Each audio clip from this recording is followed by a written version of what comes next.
कोई क्वेरी है? सर, हाँ, good evening sir. Good evening जी। सर, जैसे फ्रंट पार्ट के लिए आपने स्टमक और लार्ज इंटेस्टाइन के लिए बोला है कि इसको हाँ ट्रीट जी। करेंगे तो अपना अपर एंड लोअर दोनों को हम कर सकते हैं। हम्म। ठीक। तो हम्म। सपोज यदि नी पेन है और फ्रंट साइड थोड़ी सी स्वेलिंग के साथ, हम्म। तो क्या हम लार्ज इंटेस्टाइन और स्टमक 44 को यूज करके हम ट्रीट कर सकते हैं? अगर किसी के भी घुटने में जी। फ्रंट साइड में कोई भी प्रॉब्लम है, जी सर। तो हमें पता है जी। कि हम लार्ज इंटेस्टाइन और स्टमक को हम ट्रीट कर सकते हैं। जी सर। तो इसीलिए LI11, जी। LI11। LI11 जी सर। घुटने दर्द का काफी अच्छा बिंदु है। जी। आप चाहें तो LI, अगर जैसे एक ऐसा कोई व्यक्ति है, वो एक सिंपली अगर हम उसके हाथों को देखें, जी। मान लो ये किसी का हाथ है, ठीक जी है, सर। जी सर। और उसको दर्द घुटनों में है, जी sir.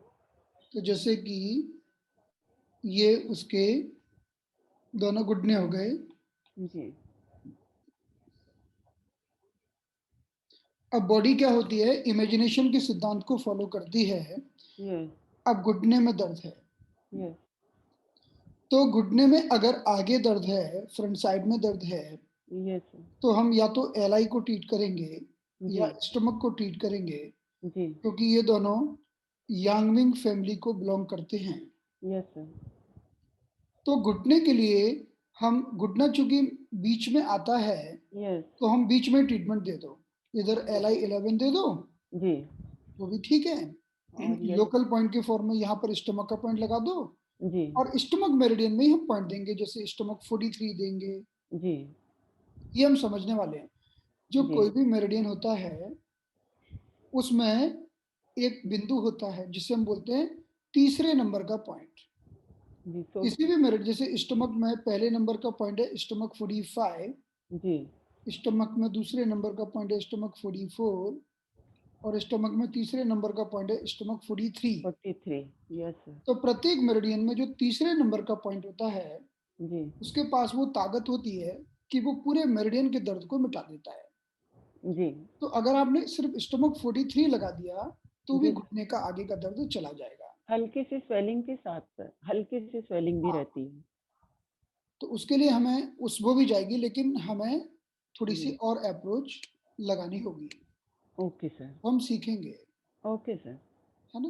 Ji. Ji, thank you sir. और वैसे मैं आपको बताऊं, अगर जी। आपको पहले से एक्यूपंक्चर आता है तो जी सर। आप जानते हैं एक्यूपंक्चर। जी सर, एक्यूप्रेशर किया हुआ है मैंने। हाँ जी। एक्यूपंक्चर थोड़ा मुझे डर लगता है यूज़ करने में। जी, हमारे एक्यूप्रेशर। शरीर में जी। स्वेलिंग को मिटाने के जी। कई सारे बिंदु हैं। जी। 4 बिंदु सर्वश्रेष्ठ हैं। जी। 4 पॉइंट सर्वश्रेष्ठ हैं किसी भी तरह की स्वेलिंग को मिटाने के लिए। वो जो भी गंदा लिक्विड फ्लूइड जी। होता है, उसे बाहर निकाल देते हैं। इन बिंदुओं के नाम मैं यहाँ लिख रहा हूँ। जी। बाकी लोग तो सब सीखेंगे इन चीजों को, जी। लेकिन मैं आपको बता देता हूँ क्योंकि जी आपको सर। पहले से एक्यूपंक्चर आता है। जी तो सर। इसमें ये 4 बिंदु हैं, CV9, जी। ट्रिपल बॉर्मर 22, स्प्लीन 9 और स्टमक 28। जी। आप अगर इन 4 बिंदुओं को ट्रीटमेंट देते हो, जी। तो शरीर के किसी भी भाग की स्वेलिंग कम हो जाती है। Okay sir. और स्वेलिंग को कम करने के लिए स्प्लीन को मजबूत करना होता है। Yes sir. One more thing, जी। अगर हम बॉडी को 3 भाग में बांट दें, जी। तो ऊपर स्वेलिंग लंग से आती है, बीच के पार्ट में स्वेलिंग स्प्लीन से आती है, जी। और शरीर के नीचे के पार्ट में स्वेलिंग किडनी से आती है। किडनी से आती है। Yes sir. अब चेहरे पर स्वेलिंग है तो लंग्स को ट्रीट करो, पेट में स्वेलिंग है तो स्प्लीन को, और पैरों में स्वेलिंग है तो किडनी को ट्रीट करो। जी। ठीक है जी, जी इतना सर। सिद्धांत याद जी। रखो। जी सर, थैंक यू सर। जी वेलकम। कोई प्रश्न है किसी का? Access to your website for notes and further videos. Vishad ji, आप अपना ईमेल आईडी शेयर करिए ग्रुप में, मैं आपको एक्सेस दे देता हूँ, Yes, sir. Thank you. है ना। और Yes, sir. मैं आपको एक्सेस दूँ उसके लिए बस आपको एक होमवर्क करना होगा। जी। हमारा हमारा जो ग्रुप है जिसका नाम हाँ। है कॉम्बो ग्रुप, राइट। उस कॉम्बो ग्रुप में मैं आपको दिखा देता हूँ, 1 मिनट। हाँ, सर आज ही आपने मुझे ऐड किया था। हाँ जी, तो मैं आपको बता देता हूँ ओके। कि आपको कोर्स कैसे देखना है। जस्ट 1 मिनट वेट करिए, 1 ही मिनट में आपको दिखाता हूँ।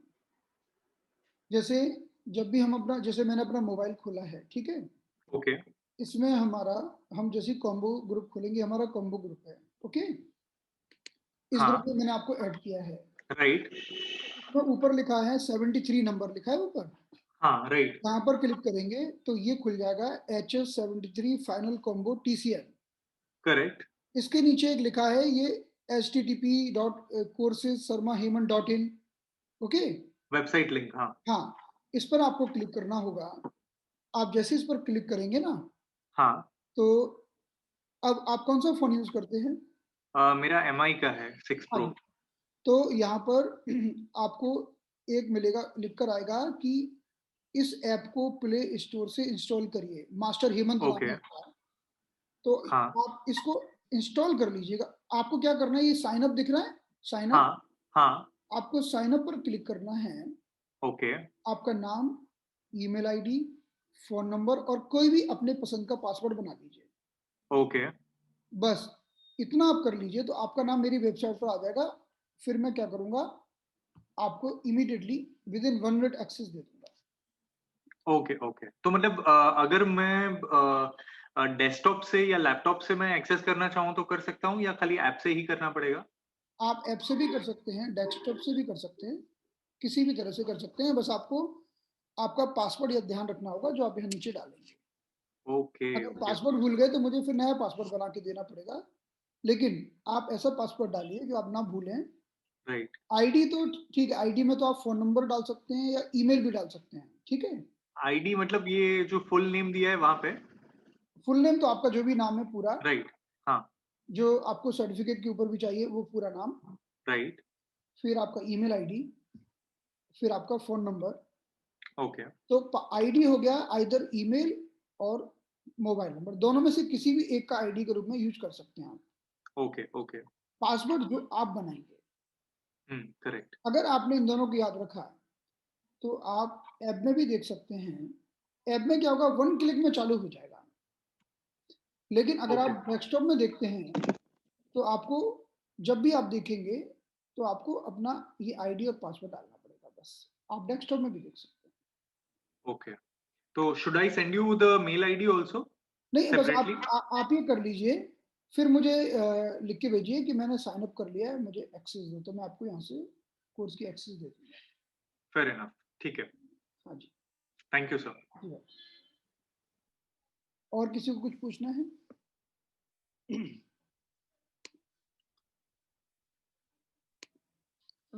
नमस्ते सर, आई एम पूजा। हाँ, नमस्ते पूजा जी। सर मेरे बेटे को वीट एलर्जी है, तो उसे पेट में पेन होता है। मैं उसको स्प्लीन 3 यूज़ कर रही थी एंड स्टमक 36 हुँ, हाँ, टोन कर रही थी मैं ब्यूल मैग्नेट से। जी। तो क्या मैं कुछ और पॉइंट्स भी लगा सकती हूँ? जी, व्हीट एलर्जी है, आपने व्हीट बंद किया? वीट एक्चुअली बहुत टाइम पे उसको बचपन से थी, तो बहुत टाइम तक नहीं दिया, पर अब उसने फिर से स्टार्ट कर लिया है।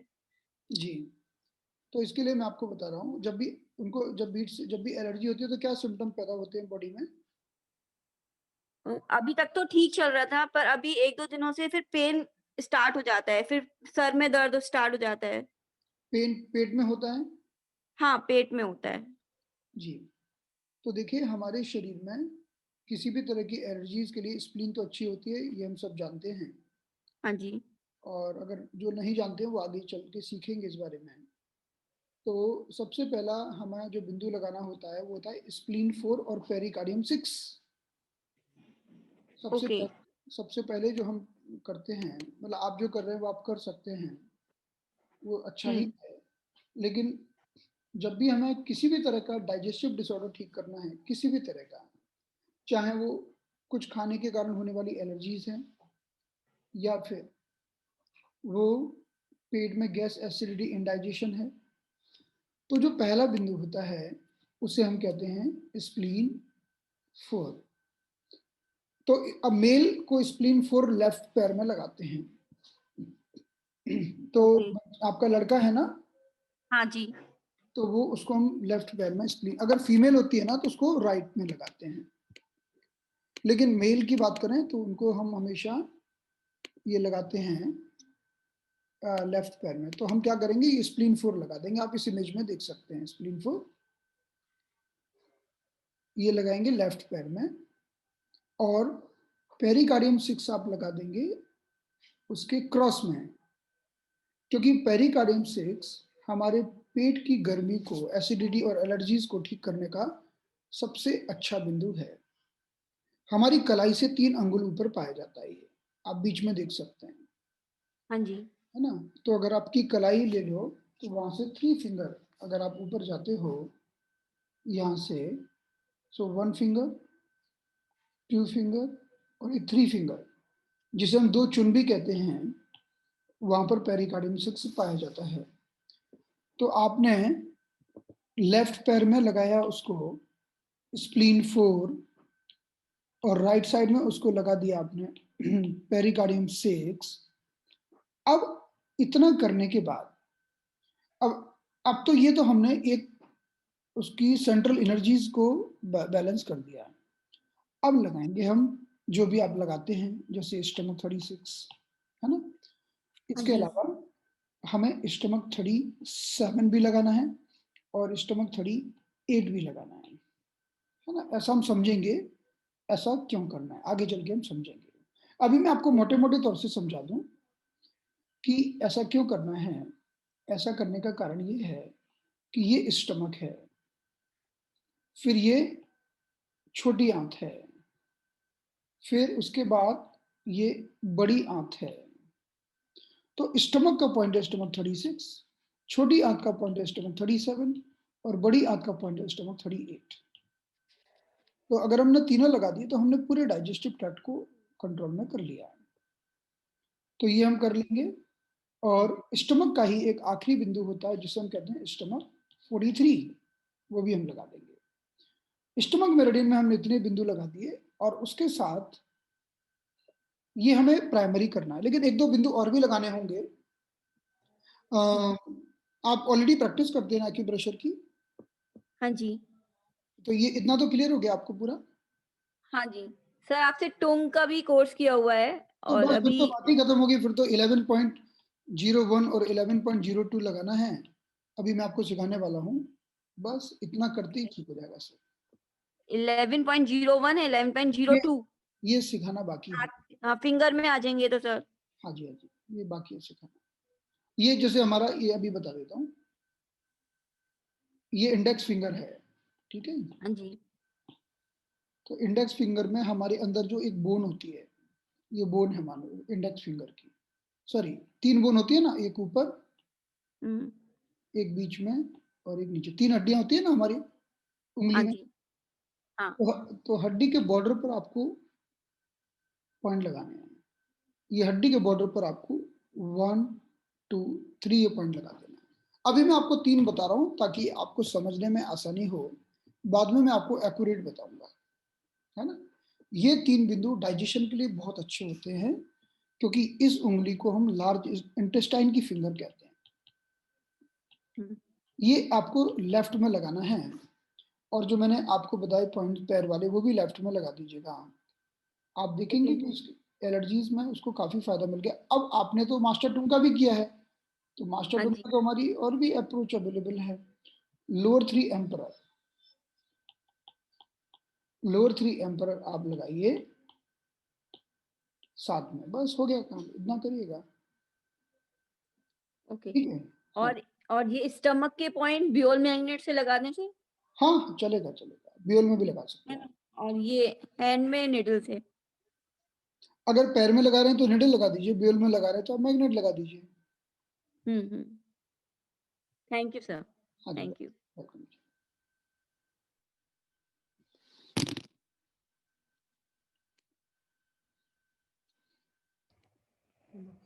हेलो हेलो, सर, नमस्कार सर।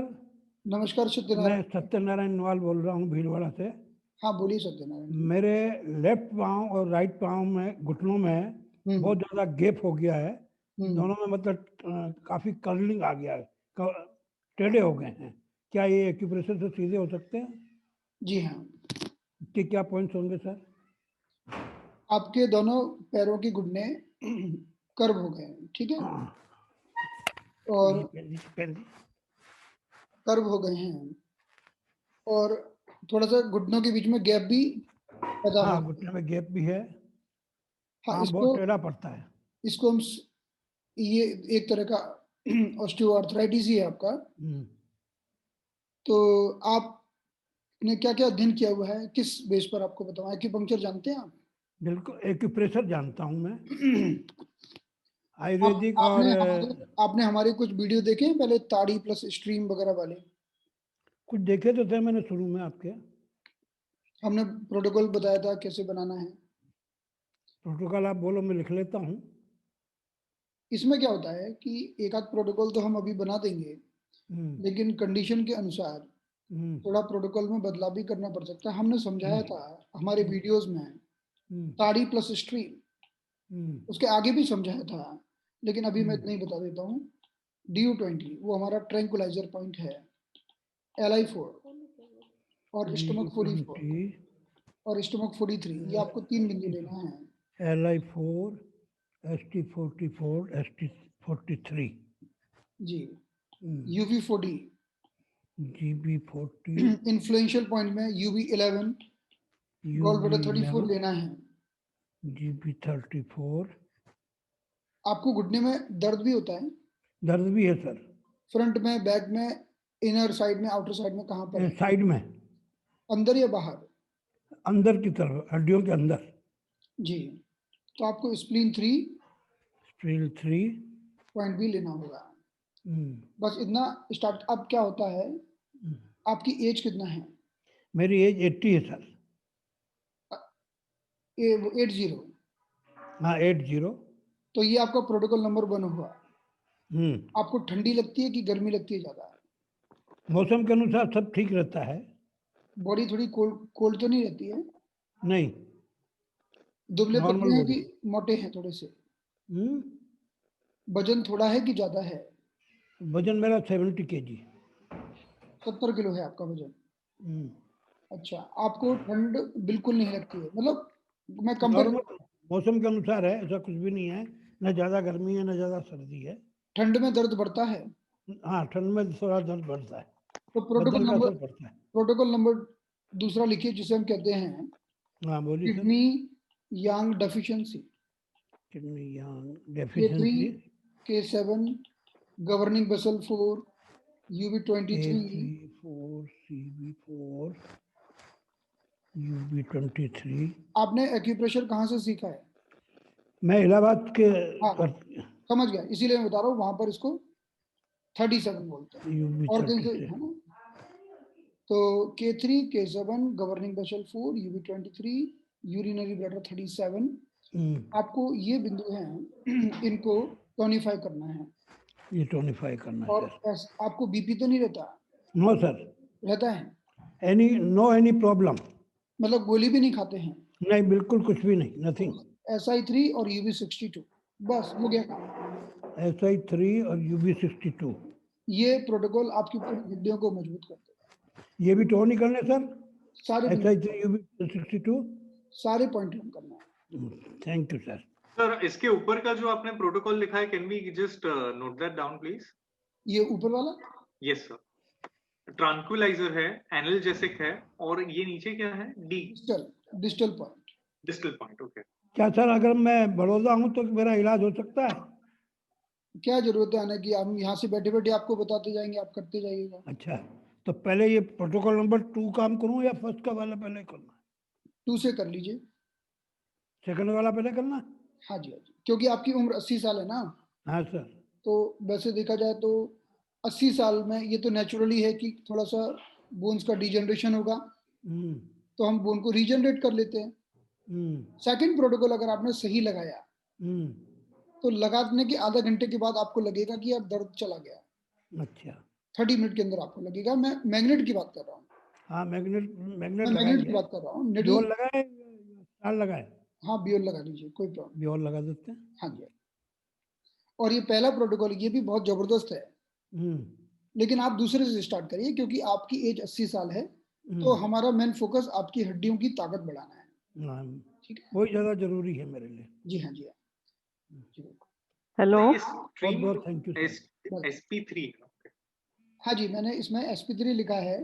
उसका कारण है कि उनको मीडियल साइड में पेन है, तो उस हमने स्ट्रीम पॉइंट लिया है। स्ट्रीम पॉइंट 3rd नंबर का पॉइंट। ओके, इसे हम सीखने वाले हैं। अगर आपको आता है तो अच्छी बात है, नहीं नहीं आता है तो सर, हम सिखाने वाले हैं पूरा। ये तो मैं जस्ट क्या है ना कि as per case I am just noting it down कि भाई मुझे कभी भी रेफर करने में अच्छा पड़े। नहीं, आपको जरूरत ही नहीं पड़ेगी, ये प्रोटोकॉल हम आपसे ही बनवाएंगे सर। अच्छा, हाँ, ये प्रोटोकॉल सब लोग बनाना सीख जाएंगे आराम से। Okay okay okay, thank you. Hello, hello, नमस्ते सर, मैं रेखा बोल रही हूँ गुड़गांव से। जी रेखा जी बोलिए। सर मेरे को एक बहुत ज़्यादा बड़ी प्रॉब्लम है। हाँ मैं ना ठंड से बहुत ज़्यादा डरती हूँ। हाँ जी, हाँ जी। मतलब ठंड का मौसम गुजारना मेरे लिए बहुत बड़ी महाभारत हो जाती है। देखो, दो तरह के लोग होते हैं, एक ठंड से डरते हैं और एक गर्मी से डरते हैं। ठीक है, हाँ जी सर। तो यही तो हमारी डायग्नोसिस होती है।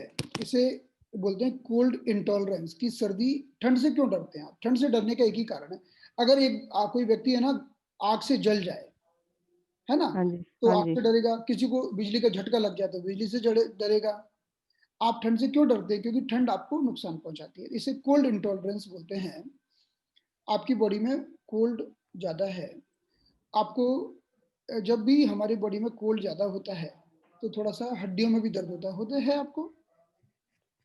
नहीं सर, हड्डियों में दर्द नहीं होता। ये मैंने ट्रेडमिल ज़्यादा कर ली थी पहले, वेट ज़्यादा था, तो उससे मेरे घुटनों में आगे पेन शुरू हो गया। तो जिस दिन भी थोड़ा ज़्यादा स्टेयर्स पे चढ़ लेती हूँ या कुछ तो दर्द होता है, वैसे तो दर्द इतना नहीं होता। ठीक है, और तो आपको अगर घर में एसी वगैरह चालू कर दो, तेज पंखा चला दो, तो सहन होता है? सर एसी के आगे तो मैं सोती ही नहीं हूँ, हाँ, आपको भी। बहुत तेज। हाँ जी, हाँ हाँ जी। आप क्या करते हैं अभी? प्रैक्टिस करते हैं कि प्रेशर जानते हैं? नहीं सर, मैंने बहुत थोड़ा सीखा हुआ है। अभी लॉकडाउन में ही मैंने कोर्स किया था, तो ज़्यादा मुझे समझ में नहीं आया है कहाँ सीखा? इलाहाबाद वालों से। हाँ, मैं इसलिए पूछ रहा हूँ कि आपने जहाँ सीखा है, मैं उसी की भाषा में आपको बताऊं ताकि हाँ आपको जी, हाँ समझ जी। आए, है ना। तो मैं आपको बता रहा हूँ कि हमारे शरीर में दो तरह की चीजें होती हैं। हमारे हमारा शरीर एक बैलेंस होता है। हमारे शरीर में एक हीटर भी फिट होता है, हमारे शरीर में एक एयर कंडीशन भी फिट होता है। ये हाँ नेचुरल जी, होता है। हाँ जी सर। अच्छा, तो हमारी बॉडी में जो हीटर होता है, जो हमारी बॉडी को गर्म रखता है, उसको हम यांग कहते हैं।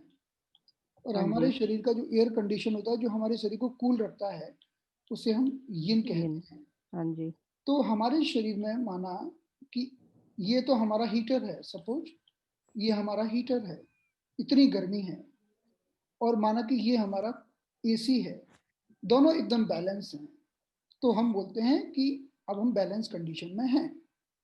हाँ जी, अब क्या हुआ, किसी कारणवश अगर ये यांग कम हो जाए, हीटर मान लो खराब हो गया, ठीक है, आप रहते हैं ऐसी जगह जहां पर ठंडी और हीटर खराब हो गया, तो अब आपके शरीर का हीटर तो ये हो रह गया, और हाँ जी। आपका एयर कंडीशन तो ठीक है, जैसा पहले था वैसा अभी भी है। तो बताइए क्या हो गया, क्या कहेंगे इसको, क्या कम हो गया? यांग यांग कम हो गया। बस यही तो डायग्नोसिस है। तो टीसीएम में इसको कैसे लिखेंगे? यांग डेफिशिएंसी। बस इसका ट्रीटमेंट करना है। अब यांग डेफिशिएंसी का ट्रीटमेंट कैसे करेंगे कि कुछ पॉइंट तो यूनिवर्सल हैं। CV6 एक ऐसा बिंदु है जो यांग को बढ़ाता है।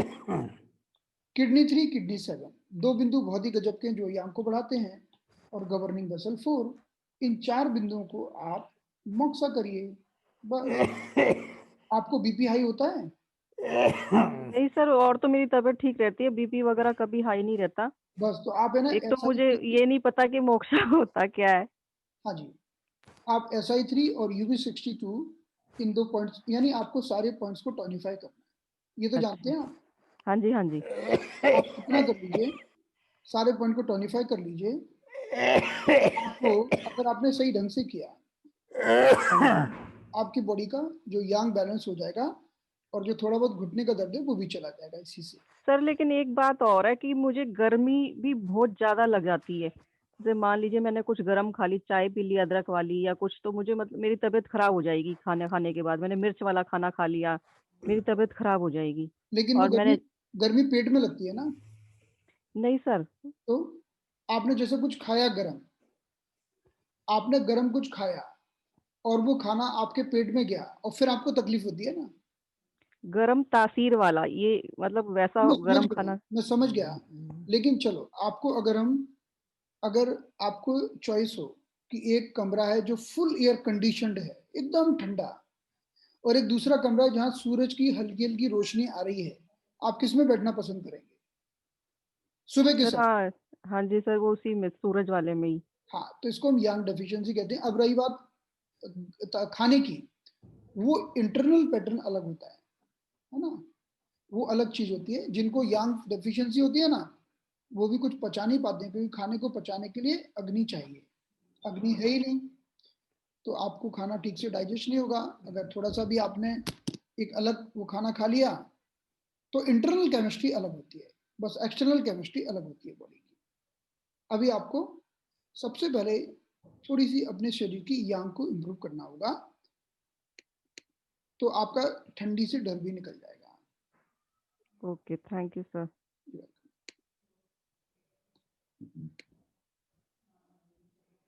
तो चलिए, किसी का कोई प्रश्न तो बताइए, नहीं तो फिर क्लोज करते हैं। सर एक सर हस्बैंड को वेरिकोस वेन साइनस भी रहता है बहुत ज्यादा। तो देखो, ये साइनस अगर रहता है, साइनस दो प्रकार का होता है, एक होता है एक्यूट साइनस और एक होता है क्रोनिक साइनस, है ना।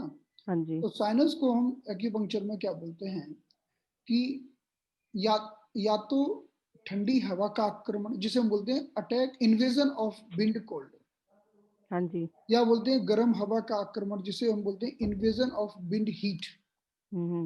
तो दो में से एक चीज होगा। अब मान लो उनको ठंडी लगती है, उनको ठंड सहन नहीं होती है ना। ठंड सहन नहीं होती उससे नाक में। हाँ जी सर, ठंड से होता है। तो नहीं, ठंड से होना अलग बात है, लेकिन उन्होंने कहा कि यार ठंड सहन नहीं हो रही है, बंद करो, कुछ ओढ़ने के लिए दो, है ना, ऐसा कुछ बोल रहे हैं ना, पंखा बंद करो, तो वो विंड कोल्ड हो गया। लेकिन अगर वो उनको गर्मी लगती है ज्यादा, तो विंड हीट हो गया। और भी कई सारे सिम्टम्स होते हैं और भी, लेकिन अभी आपको मैं मोटे तौर पर बता रहा हूँ कि अगर आपको और भी ज्यादा जानना हो, तो अभी हमने जो कोविड की क्लास की थी ना, कोविड की क्लास के हाँ जी। शुरू के डे 1 डे 2 ऐसे डे 3 के वीडियो यूट्यूब पर हैं हमारे, वो आप देखिए। उसमें हमने केवल ऐसा नहीं कोविड का डिस्कशन किया है, हमने कोविड के साथ साथ उसमें सर्दी खांसी कफ एंड कोल्ड का भी डिस्कशन किया है, साइनस का भी डिस्कशन किया है, और वो डिस्कशन आपको पहले दूसरे तीसरे वीडियो में मिलेगा, तो एक बार आप उसको देख लीजिएगा। उसमें हमने यही बताया है कि विंड कोल्ड का अटैक होता है तो सर्दी होती है, और विंड हीट का अटैक होता है तो जुकाम होता है। तो सर्दी जुकाम दोनों विंड हीट और विंड कोल्ड के आक्रमण हैं। क्यों होता है ऐसा कि जब विंड कोल्ड ने आक्रमण किया हमारे शरीर के ऊपर, तो हमारा डिफेंस सिस्टम उससे लड़ाई लड़ता है। चार्जर लाना, हमारा शरीर उससे लड़ाई करता है। और लड़ाई कौन करता है? हमने, आपको ध्यान है, हमने परसों और कल की क्लास अटेंड की थी आपने हमारी? यस सर, वो बैक वाला ताइयांग। हाँ, तो सबसे आउटर डिफेंस कौन बनाता है? ताइयांग। ताइयांग मेरिडियन। तो यस सर। ताइयांग जब लड़ेगा, जब ताइयांग लड़ेगा, सबसे पहले बाहरी ठंडी हवा ने आक्रमण की, तो सबसे पहले कौन लड़ेगा? ताइयांग लड़ेगा। तो Yes, ताइयांग sir. लड़ेगा तो ठंड लगेगी, क्योंकि एसआई और यूवी, यूवी कोल्डनेस है, ठीक है। तो ताइयांग Yes, लड़ेगा तो sir. ठंड लगेगी, लेकिन अब पैथोजन अंदर एंटर कर गया, और तो अब वो कहां पहुंच गया? Second level. सेकंड लेवल को क्या बोलते हैं? क्या पढ़ा था सेकंड लेवल? यांगमिंग। यांगमिंग। यांग। अब अच्छा। यांगमिंग में पहुंच गया तो जुकाम हो जाएगा। पहले लेवल पर लड़ेगा तो सर्दी होगी, और दूसरे लेवल पर जुकाम होगा। तो Yes, sir. पहले लेवल पर आक्रमण हुआ है तो हमें ऐसा यूवी को ट्रीट करना होता है, और दूसरे लेवल पर अगर आ गया, जुकाम हो गया, साइन अब बना ही रहता है, तो हमें LI और ST को ठीक करना, तो आप सब समझने वाले हैं, आपके सारे कंसेप्ट धीरे धीरे धीरे करके क्लियर हो जाएंगे।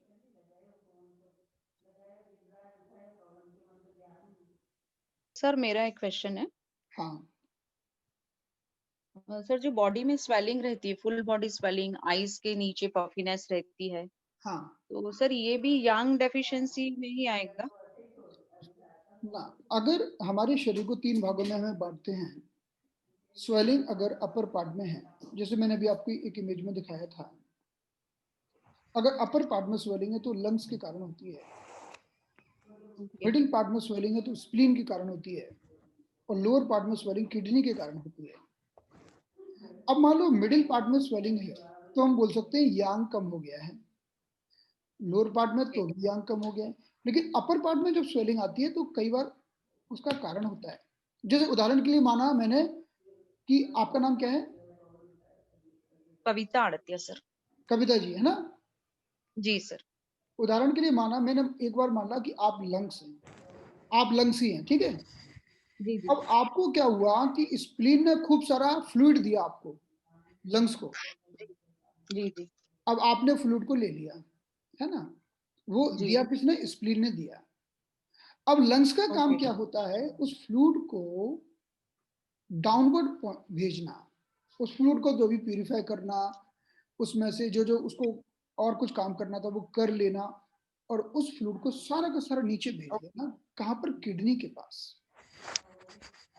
इसीलिए कहते हैं कि लंग्स की जो दिशा होती है ना, वो होती है नीचे की ओर भेजना। तो आपने बहुत सारा फ्लूइड जो प्राप्त किया, वो आपने अपना काम कर लिया, उसके बाद नीचे भेज दिया पूरा का पूरा। सब काम ठीक से चल रहा है, किडनी ने फ्लूइड को लिया, यूरिन बना के बाहर निकाल दिया, और बाकी का भाग शरीर में वापस सर्कुलेट कर दिया। अब मान लो लंग्स बीमार हो गए तो हम बोलते हैं लंग ची डेफिशिएंसी। अब लंग को फ्लूइड मिला लेकिन वो खुद बीमार है, तो वो क्या नीचे भेजेगा? तो ऊपर स्वेलिंग क्रिएट कर देता है, इवन प्लूरिसी क्रिएट कर देता है, अपर पार्ट में स्वेलिंग क्रिएट कर देता है। तो अपर पार्ट में जब स्वेलिंग आती है तो हम लंग ची डेफिशिएंसी कहते हैं। पेट में आती है तो स्प्लीन ची डेफिशिएंसी कहते हैं। लोअर पार्ट में आती है, घुटनों में, एंकल जॉइंट के पास, तो किडनी यांग डेफिशिएंसी कहते हैं। सॉरी, फिर से, अपर पार्ट में लंग ची डेफिशिएंसी, मिडिल पार्ट में स्प्लीन यांग डेफिशिएंसी, लोअर पार्ट में किडनी यांग डेफिशिएंसी। लेकिन एक बात और भी है, इन तीनों में से कुछ भी हो गया और आपने उसको ढंग से ट्रीट नहीं किया, तो वो पूरे शरीर में वो अकेला ही फैल जाता है। जैसे लंग हुआ बीमार, लंग ने पहले सूजन पैदा की आंखों के नीचे, अब आपने उसको ठीक ही नहीं किया, तो लंग धीरे धीरे धीरे पूरे शरीर को सूजन में, पूरे शरीर में सूजन पैदा कर देगा। हेलो, हाँ सर, आवाज नहीं आ रही थी आपकी सर, सॉरी। हाँ हाँ सर, अभी बताइए। बता दिया सर, वो आवाज नहीं आ रही थी, बीच में आपकी आवाज कट रही थी। हाँ, जैसे फुल बॉडी में रहा तो क्या करना, वो बताइए, वो बता रहे थे सर आप। हाँ, तो अब अगर संपूर्ण शरीर में है तो आपको यही देखना होगा कि उसका प्राइमरी सोर्स कौन सा है। क्योंकि मैंने कहा कि अगर आपने, चलो, पेट में सूजन आई स्प्लीन के कारण, अब आपने उसको ठीक नहीं कर पाया, तो वो सूजन पूरे शरीर में धीरे धीरे फैल जाएगी। यानी हमारे शरीर के अपर, मिडिल और लोअर पार्ट में सूजन लाने वाले कारण अलग अलग होते हैं, लेकिन जैसे अपर पार्ट में लंग्स, मिडिल पार्ट में स्प्लीन और लोअर पार्ट में किडनी। अब मानो आपने ठीक ही नहीं किया उसको, एक सही अप्रोच नहीं लगाई, तो वो अकेली एक पार्ट की सूजन जो स्प्लीन के कारण आई थी, वही पूरे शरीर में फैल जाएगी। तो वो पता कैसे चलेगा सर कि तो स्टार्टिंग लंग से स्प्लीन से करना? सिम्टम होते हैं, अगर जैसे फुल बॉडी में है तो यही तो सिम्टम से पहचानते हैं। अब अगर आप एक्यूप्रेशर करते हैं क्या? जी सर, 6 की एंड सुजो। हाँ, तो कैसे पहचानेंगे? अब एक पेशेंट आके बोलता है कि मुझे लूज मोशन होता है ना? लूज मोशन होता है और मुझे कुछ भी ठंडा खा लूं तो मुझे तकलीफ होती है, तो स्प्लीन के साइन हो गए। ऐसे साइन के द्वारा हम पहचानते हैं। किसी ने कहा कि मुझे आंखों के नीचे सूजन आ रही है और थोड़ा सा श्वास में तकलीफ होती है, तो लंग्स के साइन हो गए। तो ऐसे बहुत सारे सिम्टम होते हैं जिससे हम डायग्नोसिस करते हैं। तो सर जैसे मेरा खुद का ही जैसे आंखों के नीचे भी स्वेलिंग रहती है, क्योंकि शुगर भी है मुझे 17 इयर्स। अब शुगर 3 प्रकार की होती है। शुगर को बोलते हैं, आपको शायद पता होगा अगर आपने पढ़ा हो, शुगर भी upper body, middle body, lower body, 3 कारणों से डायबिटीज पाई जाती है। एक होती है लंग पैटर्न की डायबिटीज, दूसरी होती है मिडिल पार्ट की डायबिटीज जिसमें स्प्लीन, स्टमक और पैंक्रियाज रिस्पॉन्सिबल होते हैं, और तीसरी किडनी पैटर्न डायबिटीज होती है। अब आपने अगर सही अप्रोच लगाई तो आपकी सूजन भी जाएगी और आपका डायबिटीज भी कम होगा। तो आपको पहले जानना होगा कि आखिर आपको जो प्रॉब्लम है अपर पार्ट में है, मिडिल पार्ट में है कि लोअर पार्ट में, कहाँ से डायबिटीज पैदा हुई है। उन्हीं कारणों ने सूजन भी पैदा किया होगा। सर मुझे जैसे मेरा स्टमक और स्प्लीन वीक लगता है, क्योंकि मेरा डाइजेशन प्रॉपर नहीं रहता था और मुझे भूख भी नहीं लगती है। मतलब शुगर पेशेंट होने के बावजूद भी मुझे कई कई घंटे भूख नहीं लगती। आपका बिल्कुल, तो स्प्लीन का पैटर्न आपका हो सकता है, नो डाउट। और सर फुट में भी स्वेलिंग, जब बहुत ज्यादा पैर लटका के बैठती हूँ तो स्वेलिंग आ जाती है फुट में। तो आपको बिल्कुल पहले स्प्लीन स्प्लीन से स्टार्ट करना चाहिए मुझे। तो आप लंग स्प्लीन ची डेफिशिएंसी का ट्रीटमेंट करिए। लंग की और स्प्लीन की दोनों की। हाँ, मतलब लंग ची डेफिशिएंसी और स्प्लीन यांग डेफिशिएंसी का इलाज करिए। तो सर दोनों एक साथ लगा सकते हैं पैटर्न हम? हाँ जी, लगा सकते हैं। दोनों एक साथ यूज करना, या पहले लंग्स का फिर स्प्लीन का, ऐसे? नहीं, साथ में लगा सकते हैं, कोई प्रॉब्लम नहीं। Thank you so much.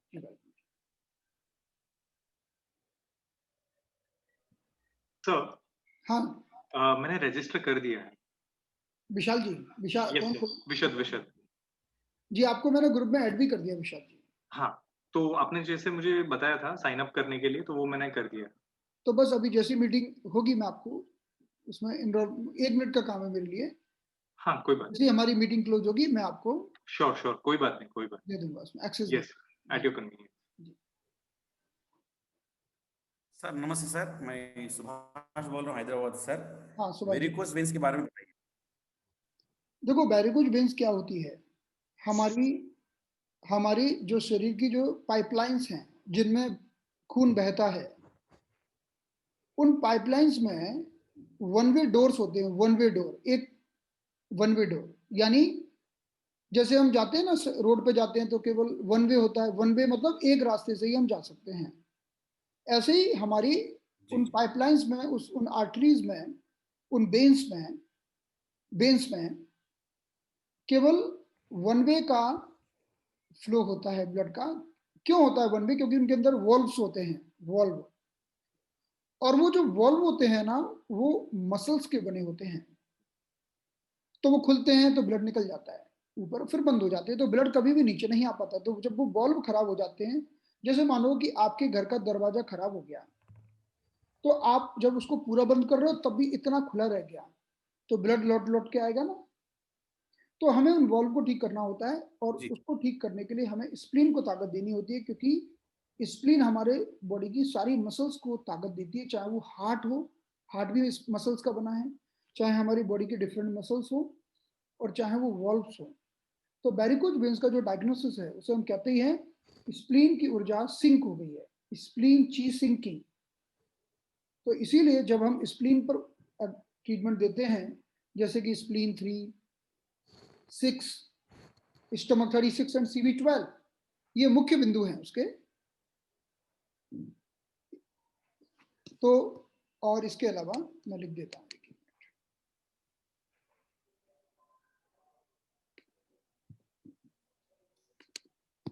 तो वेरिकोज वेन की डायग्नोसिस क्या है?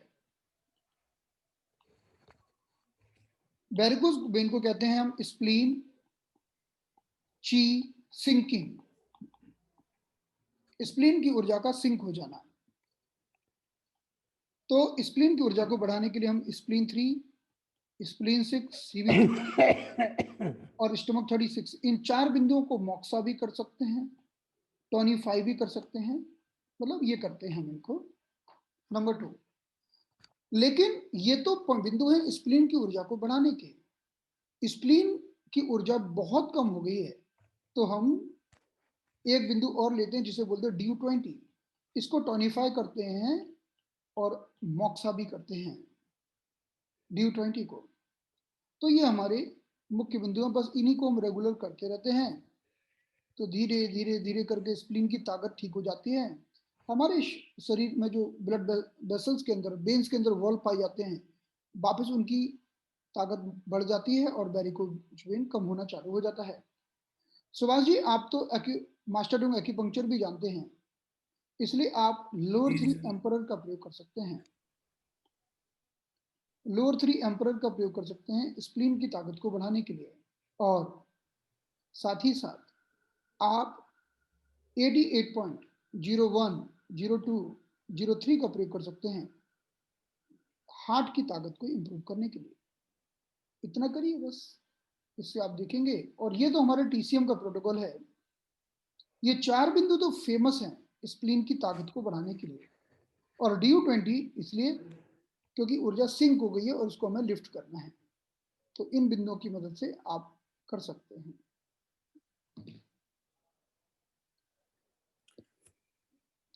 ठीक है सर, जो कुछ भी स्प्लीन में रहता है, spleen is morally it has energy ना sir. So here we are saying spleen chi sinking बोल, तो उसका yin भी कम हो गया, yang भी कम हो गया, yang भी कम हुआ सर। स्प्लीन ची मतलब आप ये, हाँ, क्या पूछना चाहते हैं आप? कंप्लीट करिए क्वेश्चन अपना। हाँ, मेरा क्वेश्चन ये है सर, स्प्लीन में जहां तक मेरी नॉलेज है, spleen as mostly Yang energy. So spleen chi sinking means both yin and yang both are becoming less na sir. So when it has only majority yang energy, spleen जब क्या होता है, जब भी स्प्लीन ची sink होती है ना, तो पहले व्यक्ति को स्प्लीन यांग, पहले व्यक्ति को क्या होता है, स्टेप बाय स्टेप होता है कि पहले व्यक्ति को स्प्लीन यांग डेफिशिएंसी होती है, और जब वो व्यक्ति उसको समय पर ठीक नहीं करता है, तो कैसे ठीक नहीं करता है कि ठंडा ठंडा खाता है, खाना खाने के बाद आइसक्रीम खाता है, फ्रिज में से ठंडा ठंडा सैलेड निकाल के खाता है। स्प्लीन को ठंडा खाना पसंद नहीं है, और स्प्लीन को क्या पसंद है, स्प्लीन को गरम गरम चीजें पसंद है, जैसे गरम सूप पीना, गरम खाना खाना, स्प्लीन को बहुत पसंद है। अब लोग क्या करते हैं कि ठंडा खाते रहते हैं, तो पहले तो यांग कम होता है, तो यांग कम होते होते, लेकिन वो जब कम होता जाता है तो अल्टीमेटली ओवरऑल एनर्जीज कम हो जाती है, इसीलिए हम उसको ची सिंकिंग कहते हैं। फिर तो क्योंकि स्प्लीन का एक दूसरा काम है हर चीज को ऊपर की ओर होल्ड करना, होल्डिंग, ये हम समझेंगे, क्योंकि ऊर्जा हमारे शरीर में लिगामेंट अपनी जगह होल्डेड है, टेंडन अपनी जगह होल्डेड है, हर चीज उसकी जगह कैसे होल्डेड है, वो भी ऊर्जा के कारण होल्डेड है। तो किसी भी चीज को उसकी जगह बनाए रखना, ये किसका काम है, स्प्लीन का काम है। अगर कोई भी चीज अपनी जगह नहीं रह पाती है तो यानी स्प्लीन कमजोर है। जैसे कि किसी की डिस्क खिसक गई, स्लिप डिस्क, स्प्लीन कमजोर है। किसी को हर्निया हो गया, स्प्लीन कमजोर है। वेरिकोज वेन्स यानी जो चीज एंटी ग्रेविटेशनल जाना चाहिए थी वो अब नीचे अटक रही है, स्प्लीन कमजोर है, भले वॉल्व के कारण कमजोर है। तो हमारे शरीर में एंटी ग्रेविटेशनल फोर्स जो पैदा किया जाता है वो स्प्लीन के द्वारा किया जाता है। हमारे शरीर की सारी मसल्स को उसकी जगह पकड़ के रखना वो स्प्लीन का काम है। अगर स्प्लीन कमजोर हो गई तो पेट लटक जाएगा, ब्रेस्ट लटक जाएंगे, मसल लटक जाएंगी, कान लटक जाएंगे, रिंकल्स पड़ जाएंगे। यानी स्प्लीन हमारी पूरी बॉडी की हर चीज को होल्ड करती है, जिसके कारण हम यूथफुल रहते हैं। तो पहले तो यांग कम होगा और धीरे धीरे धीरे करके वो ओवरऑल ची कम हो जाती है, बाद में चल के कंप्लीट ची कम हो जाती है। यानी एक पाइपलाइन है, उस पाइपलाइन में पहले इतनी ऊर्जा बहती थी, अब पाइपलाइन तो इतनी बड़ी है लेकिन ऊर्जा सिर्फ इतनी ही बहती है, जरा सी, जो इनसफिशिएंट है। तो हमें स्प्लीन, जब हम इन पर मॉक्सा करते हैं तो ची भी बढ़ेगी और यांग भी बढ़ेगा, दोनों बढ़ेंगे, ऐसा होता है इसमें। तो सर ये स्प्लीन ची का अपन किसी भी उसमें लगा सकते हैं, ये जो आपने प्रॉब्लम सब जो बताई वो? हाँ, सभी में लगा सकते हैं। सर जी, जी बताइए। मैं बोल रही हूँ कि वो जो लंग ची आपने बोला था डेफिशिएंसी होने से पफीनेस होता है आइस में, हाँ, उसमें सर क्या वो लंग 9, 10 इस तरह पॉइंट्स बताइएगा? उसमें lung 7, lung 9, lung 7, lung lung 9, 9, इसके अलावा हमारे लंग का जो अलार्म पॉइंट होता है लंग 1, लंग 1, यूरिनरी ब्लैडर 13 मतलब 13, 13। ये हमारे ये इसका बैक पॉइंट हो जाता है, ये आपको लगाना है। इन हाँ सारे सर, बिंदुओं को आपको टोनिफाई करना होगा। हाँ सर जी, और इसके अलावा हमारे पेट के ऊपर, हाँ, हमारे पेट के ऊपर आ जाइए। तो हाँ, जब भी हम किसी भी यिन ऑर्गन की ताकत को बढ़ाते हैं तो उसका जो एक बिंदु हमें लगाना होता है लिवर 13। लिवर 13। हाँ, वो हाँ, ऑप्शनल है। लिवर 13 जितने भी हमारे यिन ऑर्गन हैं उन सबकी ताकत को बढ़ा देता है। Okay sir. कौन शर्मिष्ठा जी पूछ रहे हैं? हाँ जी सर। आपने तो मास्टर रूम जानते हैं आप? हाँ सर जी। तो बस फिर तो लंग की ताकत को बढ़ाने के लिए लेग रैपिड हॉर्सेस लगाइए। हाँ हाँ सर। लेग रैपिड हॉर्सेस हमारे लंग के सर्वश्रेष्ठ पॉइंट हैं। Okay sir. वो करिए, जैसे हमने समझा था कल कि हम्म, लंग को ठीक करने के लिए हमें स्टमक के पॉइंट लगाने होते हैं, है ना? हाँ सर जी, क्योंकि स्टमक मेरिडियन ऐसे ऊपर लंग को क्रॉस करके जाता है। हाँ, तो हमारे थाई में जो स्टमक मेरिडियन के 2-4 पॉइंट लगा दो, हम्म, जिसे हम लेग रैपिड हॉर्सेस कहते हैं, लेग रैपिड हॉर्सेस, हाँ तो सर, लंग्स के लिए वो सर्वश्रेष्ठ बिंदु है। ओके अगर सर, आपने रेगुलरली हाँ, दोनों पैर में सिर्फ लेग रैपिड हॉर्सेस लगा दिए और ओके, बाकी कुछ भी नहीं लगाया, हाँ, वो भी ठीक हो जाएगा व्यक्ति। ओके सर, ओके, हाँ okay, thank you sir very much. जी, welcome. Sir, hair fall and gray premature aging of hair के बारे में उसमें आपको हमें किडनी इसेंस के पॉइंट लगाने होते हैं, क्योंकि ओवर वर्क करने से, ज़्यादा खड़े रहने से और ज़्यादा पेशेंट देखने से किडनी का इसेंस कम हो जाता है ना? अगर कोई भी व्यक्ति अभी, अब देखो, मैं दूसरों की बात छोड़ो, मैं अपनी बात बताऊं।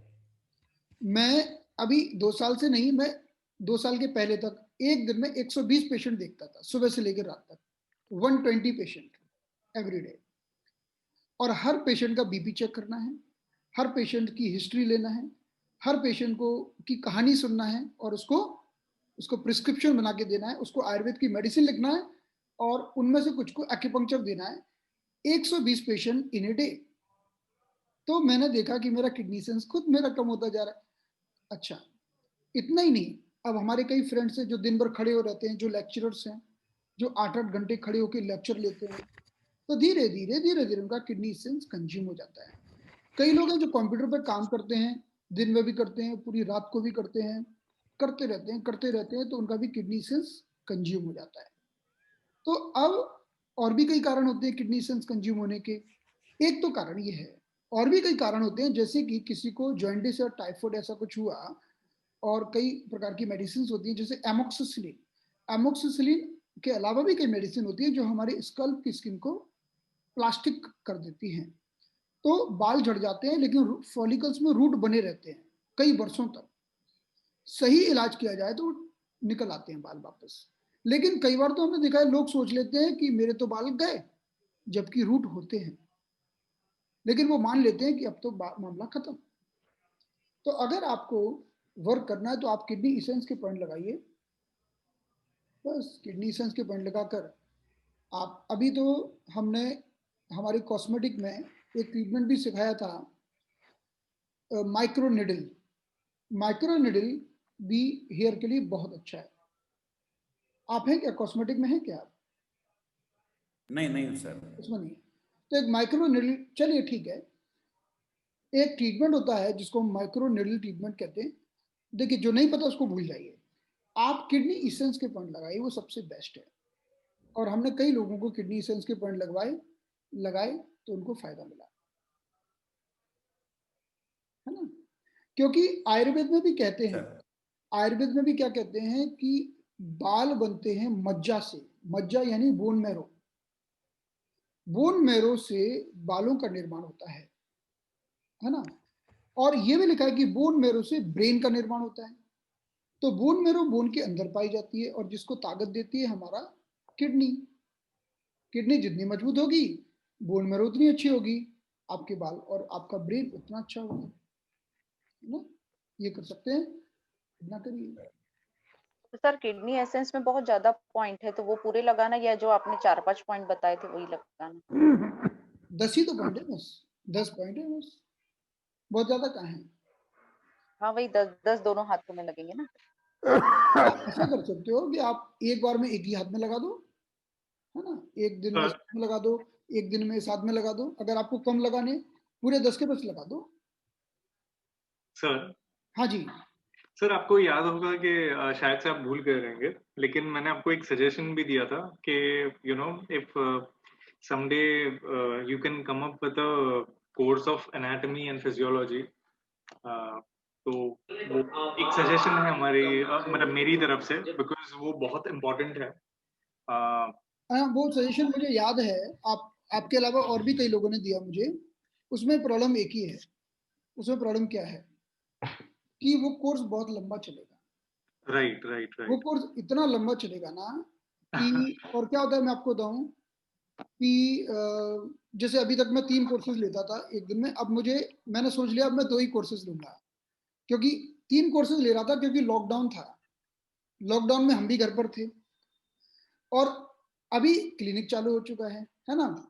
तो 2 कोर्स मतलब ऐसा होता है कि क्लिनिक और कोर्स, क्लिनिक और कोर्स। क्योंकि कोर्स लेने के लिए पहले देखना भी तो पड़ता है कि क्या बताना है उसका। राइट राइट, हाँ प्लानिंग रहता है। राइट, तो प्लानिंग करना होता है कि चलो अब आज क्या पढ़ना है, आज क्या बताना है, वो कोई टाइम नहीं मिल रहा है। क्लिनिक जब घर में आए कोर्स, तो अब एनाटॉमी फिजियोलॉजी का मैं आपको बताऊं, मैं एक सिस्टम ले लूं, चलो डाइजेस्टिव सिस्टम, ऐसे कुल 11 सिस्टम है। एक सिस्टम ले लें, वो सिस्टम ही चलेगा कम से कम 20 दिन। राइट। अब 11 सिस्टम कितने दिन चलेंगे, है ना। मैं भले ही बोल दूं कि 10 दिन, मैं बोल देता हूं 10 दिन, लेकिन 10 दिन में खत्म होता नहीं है। एक सिस्टम चलेगा 20 दिन, तो मतलब कोर्स वो कितना भी जल्दबाजी करो 4 महीने तो लगने ही वाला है, मिनिमम टू मिनिमम उसमें। एक और सजेशन मैं दे सकता हूँ इस चीज पे।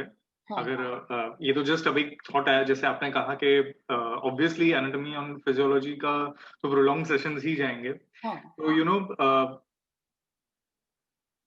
फ्रीक्वेंट सेशंस ना रह के एटलीस्ट ईयर में वंस और ट्वाइस इन अ ईयर आप ये सेशन, या तो फिर जैसे आप बोल रहे हो कि अगर आप डाइजेस्टिव सिस्टम भी ले रहे हो तो वो 20 डेज तक चल जाएगा। तो वंस इन अ ईयर अगर ये एनाटॉमी फिजियोलॉजी का कुछ, जैसे हर कॉलेज में होता है कि भाई ये फर्स्ट ईयर आप ज्वाइन करते हो तो फर्स्ट ईयर मेडिकल एमबीबीएस के अंदर फर्स्ट ईयर तो आपका पूरा एनाटॉमी फिजियोलॉजी में ही जाता है। हाँ। वैसे फर्स्ट ईयर में मतलब आप 1 साल है तो फर्स्ट 1 ईयर के अंदर आप वंस इन अ ईयर वैसा कुछ करे कि भाई इस टाइम पे there will be anatomy and physiology classes specifically those who are interested, उस हिसाब से। तो ये तो जस्ट एक आइडिया है। नहीं, करना ही पड़ेगा। मैं आपको बताऊं, एनाटॉमी फिजियोलॉजी का क्लास करना ही पड़ेगा, इट्स मैंडेटरी। मैंडेटरी ये है कि अब मैं कोई पेशेंट आके बोलता है डॉक्टर साहब मुझे वेस्टिबुलर न्यूरोनाइटिस हो गया, अब आप उसका मुंह देखेंगे बोल क्या रहा है पता ना। अगर आप प्रैक्टिस करते हैं ना तो आपको पता ना, क्योंकि पेशेंट को जो बीमारी होती है, पेशेंट को तो एक बीमारी हुई है ना एक, तो वो पूरा गूगल महाराज बन के आता है, एकदम गूगल महाराज कि कहाँ होता है, कैसे होता है, उसकी पैथोफिजियोलॉजी क्या है। अब आपके लिए तो हजारों बीमारी आपको सब पढ़ना है, तो आप इतना तो फोकस करते नहीं है। हम कोई भी इतना फोकस नहीं करता। तो होता क्या है, फिर पेशेंट आपको आपका मुंह देखेगा, उसको समझ में आ जाएगा कि इनको नहीं आता। आपके चेहरा, हमारा चेहरा बोल ही देता है सब कुछ। तो क्या होता है कि जब हम एक ट्रीटमेंट चेयर पर बैठे होते हैं ना, तो हमें आना ही चाहिए। Right sir. ये जो आपका जो आप कह रहे हो ना sir, I have a friend of mine who is a homeopath. मैंने उसकी यही क्वेश्चन मैंने उसे पूछा था कि ऐसा कभी होता है कि भाई you come across certain patients where in you know you are not able to answer certain queries, so what do you do in that case, or certain medico terms which are there you are not able to answer, तो she simply said कि ऐसा जरूरी नहीं है कि ये BD Chaurasia की book है तो मतलब ये मुझे 100-200 पेजेस के जितने भी बॉडी पार्ट्स के जो नेम है, एनाटॉमिकल नेम्स है, तो वो मुझे आए, वो जरूरी नहीं है। तो यू रेफर टू गूगल। और अगर पेशेंट बोल रहा है कि मैंने भी गूगल रेफर किया है, आपने भी गूगल रेफर किया है, तो आप में और मुझ में फर्क क्या है? तो उसका आंसर ये है, मेरा फोटो मुझे याद नहीं है, अब ये फोटो आ रहा है। आंसर यही है कि गूगल तक ठीक है, लेकिन गूगल के बाद क्या करना है वो आपको पता है। हाँ, नहीं, दूसरी बात है कि गूगल भी करना है ना, गूगल भी ऐसे करना है कि उसको समझ में नहीं आए कि आपने गूगल कर लिया है ना, वो आपको अपनी सफाई से करना है। रीजन क्या होता है कि देखो पेशेंट आता है ना आपके सामने, तो उसके, ये बात सच है, इतनी बीमारियां हैं, इतने नाम हैं कि आपको सब पता ही नहीं होगा, लेकिन कुछ कॉमन तो पता होना चाहिए, है ना। कुछ अब मान लो इतना तो पता होना चाहिए कि लंबर स्पॉन्डिलोसिस क्या होता है, स्पॉन्डिलाइटिस क्या होता है, स्पॉन्डिलोलिस्थेसिस क्या होता है, इतना तो पता होना चाहिए, बेसिक तो है ना, ये बेसिक। हाँ, ये बात सच है। आपको आके आपको एक अजीब सा नाम बोल देगा कि मुझे प्रॉब्लम है, तो definitely it may be little, आपको थोड़ा सा आप सर्च कर सकते हैं, और luckily everything is available on the Google, so there is no problem. तो हम करने वाले हैं, ये मेरा और भी चल रहा है कि हम ऐसा भी कर सकते हैं कि हम जितने भी दिन लगे फिर हम भूल जाएं उसको, हम बस फ्राइडे सैटरडे ऐसा कोई 2 दिन हम फिक्स कर दें एनाटॉमी एंड फिजियोलॉजी, और 2-2 घंटे क्लास रखें, है ना। तो ऐसा बिल डू समथिंग, क्योंकि बहुत सारे लोगों की नीड है, मुझे ऐसा लगता है। सर मैं तो देखो ये रेफर कर रहा हूँ अभी फिलहाल। अच्छा है, बहुत वेरी गुड, वेरी नाइस। तो मैंने तो सोचा था कि भाई और जितनी दूसरी भी 4 सेट है उसकी दूसरी मंगा लूं, लेकिन मैंने सोचा it's better to first do the reading, reading, then थोड़ा मुझे समझ में आएगा, देन आई कैन। और क्या होता है ना इसमें कि सब लोगों को क्या होता है, डायरेक्ट बुक से समझ में नहीं आता, उनको थोड़ा थोड़ा समझाना पड़ता है पहले, फिर वो लोग बुक पढ़ सकते हैं। थोड़ा हर कोई की मतलब हैबिट नहीं होती कि वो बस बुक को पढ़ के समझ जाए, उसको एक बार समझा दो ना, फिर वो बुक को भी पढ़ लेगा, ये लोगों की आदत होती है। तो लेकिन वर्क करना है, इस पर करेंगे डेफिनेटली, और जल्दी करेंगे भी, 2021 में ही करेंगे। है ना। सर। हाँ जी। अभी इन डेफिशिएंसी बोल तो ये कोल्ड कम है बोल के समझ सकते, यांग डेफिशिएंसी बोल तो गर्मी कम है बोल के समझ सकते। हाउ वी शुड अंडरस्टैंड ची डेफिशिएंसी सर? देखो क्या होता है ना कि एक आप ये समझिए कि एक पाइपलाइन है ना, पाइपलाइन के अंदर इतना मोटा पानी बह रहा है, इतनी मोटी धार है उसकी, ठीक है, और आप बड़े प्रेशर से डाल रहे हो दीवारों पर, और बड़े प्रेशर से जा रहा है दीवारों पर, और मतलब जैसे हमारा घर बनता है तो बाद में पानी डालते हैं ना, आप यानी आपके पास एक ऐसा पाइप है कि आप जब उसको प्रेस करके डाल रहे हो तो बहुत ही प्रेशर से जा रहा है वो। अब क्या हो कि पानी का फोर्स कम हो गया, अब आप दबा रहे हो, अब पानी का फोर्स ही कम है, तो कहां से ऊपर जाएगा, तो वो है ची की कमी की पानी में। अभी गर्मी सर्दी को भूल जाओ अभी आप एक बार के लिए, गर्मी सर्दी की बात ही नहीं है अभी, क्योंकि गर्मी सर्दी तो उसमें सब घुली हुई है, उसमें हीट भी है, कोल्डनेस भी है, सब कुछ है उसमें। पानी के अंदर ताकत ही नहीं है कि वो ऊपर दीवार तक पहुंचे, तो उसको हम बोलते हैं ची की कमी होना, ठीक है। अब यांग तो आप जानते हैं, पानी में गर्मी कम हो जाए तो यांग कम है, और ठंडी कम हो जाए तो यिन कम है। तो उसको टोटल इसलिए कहते हैं कि जब ची की कमी होती है तो ओवरऑल पानी का जो प्रेशर है, पानी की ताकत है, पानी की एनर्जीज है, सब कम हो जाती है। एक एग्जांपल आपको और दूंगा, जैसे छोटे बच्चे होते हैं ना, छोटे बच्चों में बहुत अच्छी ची होती है, तो वो जंप करते हैं, उछलते हैं, भागते हैं, सब अच्छी होती है। और जैसे जैसे उम्र बढ़ती है तो ची कम हो जाती है, जैसे बुढ़ापे में, तो वो बैठे रहते हैं, ना दौड़ते हैं, ना भागते हैं, ना दूसरों को दौड़ने देते हैं, कोई उनके सामने दौड़े तो उनको पसंद नहीं आता।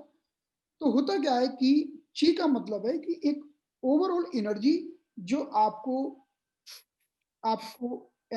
खुश भी रखती है, चीयरफुल भी रखती है, एंथुसियास्टिक भी रखती है, आपको दौड़ाती भी है, भगाती भी है, और आप श्वास भी ढंग से लेते हो, सारा काम ठीक से करते हो इन द चीयरफुल वे। तो वो छोटे बच्चों में होती है ज्यादा, तो वो ची है। तो ची किसी भी व्यक्ति को देख के समझ में आ जाती है कि इसकी ची कैसी है। अब देखो, दो तरह के लोग होते हैं। एक होते हैं यंग पर्सनैलिटी। यंग पर्सनैलिटी वाले लोग क्या होते हैं, थोड़े एग्रेसिव टाइप के होते हैं और अच्छा परफॉर्मेंस करते हैं। जब स्पोर्ट्स एक्टिविटीज करते हैं तो वो अच्छा खेलते हैं, लड़ते हैं तो खूब अच्छा लड़ लेते हैं। और दूसरे यिन पर्सनैलिटी वाले लोग होते हैं। यिन पर्सनैलिटी वाले लोग, जो डॉक्टर्स होते हैं ना, उनके पास कोई पेशेंट आए तो उसे फैमिली बना लेते हैं, उसे अपना बना लेते हैं। तो यिन पर्सनैलिटी क्या होती है ना, कूल होती है, समेट के रखती है, बना के रखती है, अपना बना के रखती है। इसलिए कहते हैं हीलर्स में तो दोनों ही होना चाहिए। और अगर आप एक बहुत अच्छे हीलर है ना, तो आप जब क्लिनिक में बैठते हो तो आपके अंदर यिन भी होना चाहिए, क्योंकि यिन के कारण पेशेंट आपसे अपना टच महसूस करते हैं। अगर आपके अंदर यांग ज्यादा होगा ना, तो आप एकदम रफ एंड टफ टाइप के हो जाएंगे और डिक्टेशन, पेशेंट को बोल देंगे ऐसा करना है, ऐसा ही करना, ये नहीं करना। पेशेंट को थोड़ा एक अलग वो भी चाहिए होता है कि कैसे हो, घर में कैसे हैं लोग, क्या खाना खाया है ना, उसको लगे कि अरे यार डॉक्टर साहब कितने अच्छे पूछ रहे हैं सब। वो यिन होता है। मैं इसलिए बोल रहा हूँ कि मैंने कई लोग देखे हैं, बड़ी गजब की नॉलेज है, नॉलेज के महारथी हैं, पढ़ पढ़ के किताबें खत्म कर दी, 50 कोर्स भी कर लिए, है ना। उनके ही घर में सपोज उनकी वाइफ, उसने कुछ नहीं पढ़ा, उसको अपने हस्बैंड को देख देख के थोड़ा सीख गई, लेकिन यिन फोर्स बहुत अच्छा है और वो बहुत अच्छी हीलर है, बहुत अच्छी हीलर है। और जो पढ़ता रहता है, जिसने लाखों रुपए पढ़ाई में खर्च कर दिए अभी तक, नॉलेज का भंडार है, आप बात करोगे तो लगेगा भाई क्या नॉलेज है यार इसकी। लेकिन पेशेंट ठीक नहीं होते, उससे कम होते हैं। तो हीलिंग हैंड चाहिए तो यिन फोर्स चाहिए। और अगर बातें करना आना, बातें जो है ना, बातें बातें बनाना चाहिए तो यांग फोर्स। तो दोनों फोर्स बैलेंस होना चाहिए दोनों ही फोर्स। लेकिन जब हम बोलते हैं ना ची का मतलब है कि आपकी ओवरऑल एनर्जी खत्म हो गई। एक किसी व्यक्ति की ची कमजोर हो गई ना, तो वो घर में ही बैठा रहेगा, बाहर निकल के ही नहीं जाएगा, ऐसा होता है। थोड़ा क्लियर हुआ होगा ना? जी जी जी सर। Hello sir. हाँ जी, हेलो सर, रेखा बोल रही हूँ मैं। सर, मुझे आपसे एक सलाह लेनी थी जी। दरअसल मैं ग्रेजुएट हूँ और हाउसवाइफ हूँ, तो मैंने ऐसे ही लॉकडाउन में ये शुरू करा था कोर्स। हाँ, तो ज्यादा नॉलेज है नहीं, तो मुझे ये लग रहा है कि अब सारे मेडिकल स्टूडेंट्स भरे हुए हैं, इतने इतने ज्ञानी लोग भरे हुए हैं, मुझे ये लग रहा है पता नहीं मैं सीख भी पाऊंगी नहीं सीख पाऊंगी।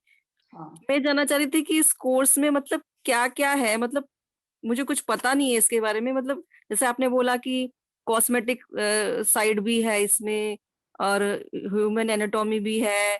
सर, तो वो तो सारा मेरे सर पे से जाने वाला है, तो एक बार प्लीज मुझे थोड़ा बता दीजिए कि इस कोर्स में है क्या क्या। मतलब मुझे देखिए थोड़ा पाथ दिखाइए कि मुझे क्या करना चाहिए।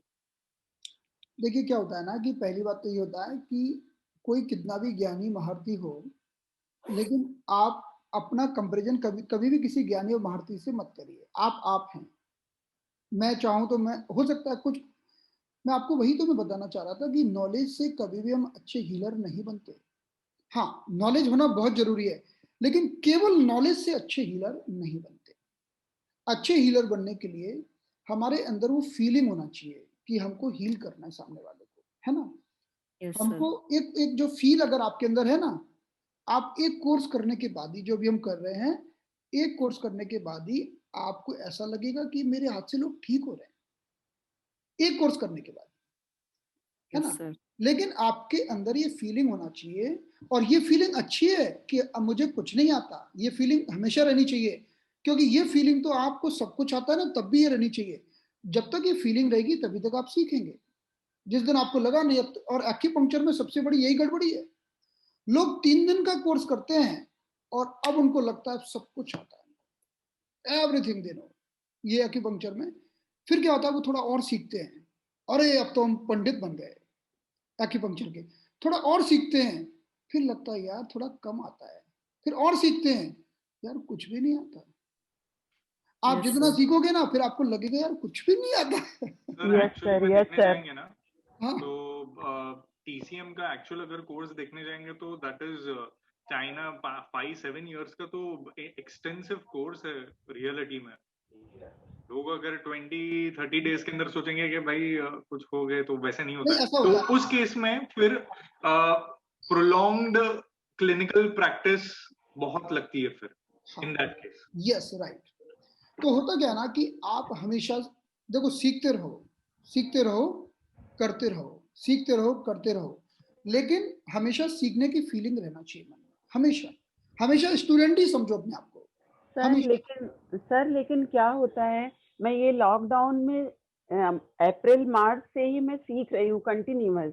उसके पहले केवल चलिए आपकी बात से बता देता हूँ कि लॉकडाउन में ही कुछ लोग मेरे संपर्क में आए थे जी सर, और उन्होंने सीखना चालू किया। लॉकडाउन के पहले वो एक्यू क्या होता है वो भी नहीं जानते थे, है ना। अभी लॉकडाउन पूरा खत्म नहीं हुआ है, खत्म होने वाला है, खत्म हुआ नहीं है।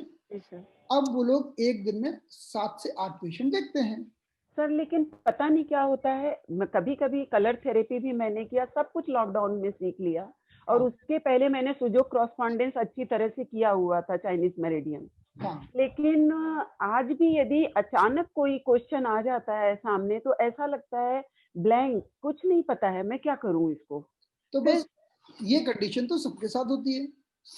और सर एक क्वेश्चन और था कि जैसे कुछ वर्ड जो अभी दूसरे सर बोल रहे थे कि कोई वर्ड ऐसे होते हैं, क्योंकि मैं एक्चुअल में तो मैं योगा टीचर हूँ, लेकिन साथ में मैंने इसको भी सीखा क्योंकि मुझे बहुत बेनिफिट होता था इससे छोटी छोटी चीजों के लिए।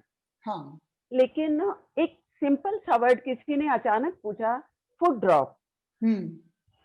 अब ऐसा कोई बड़ी चीज वो थी नहीं, लेकिन एक सेकंड के लिए सामने वाला, आपको पता है आप मुझे ठीक कर सकेंगी, ये कर सकेंगी, वो कर सकेंगी, मैं चुप। जो आपने कहा कि चेहरा बता देता है, वो तो मैं फोन पे थी, इसलिए मुझे कोई प्रॉब्लम नहीं हुआ कि मेरा चेहरा कोई देख रहा है। लेकिन एक सेकंड के लिए मैं, ये फुट ड्रॉप होता क्या है?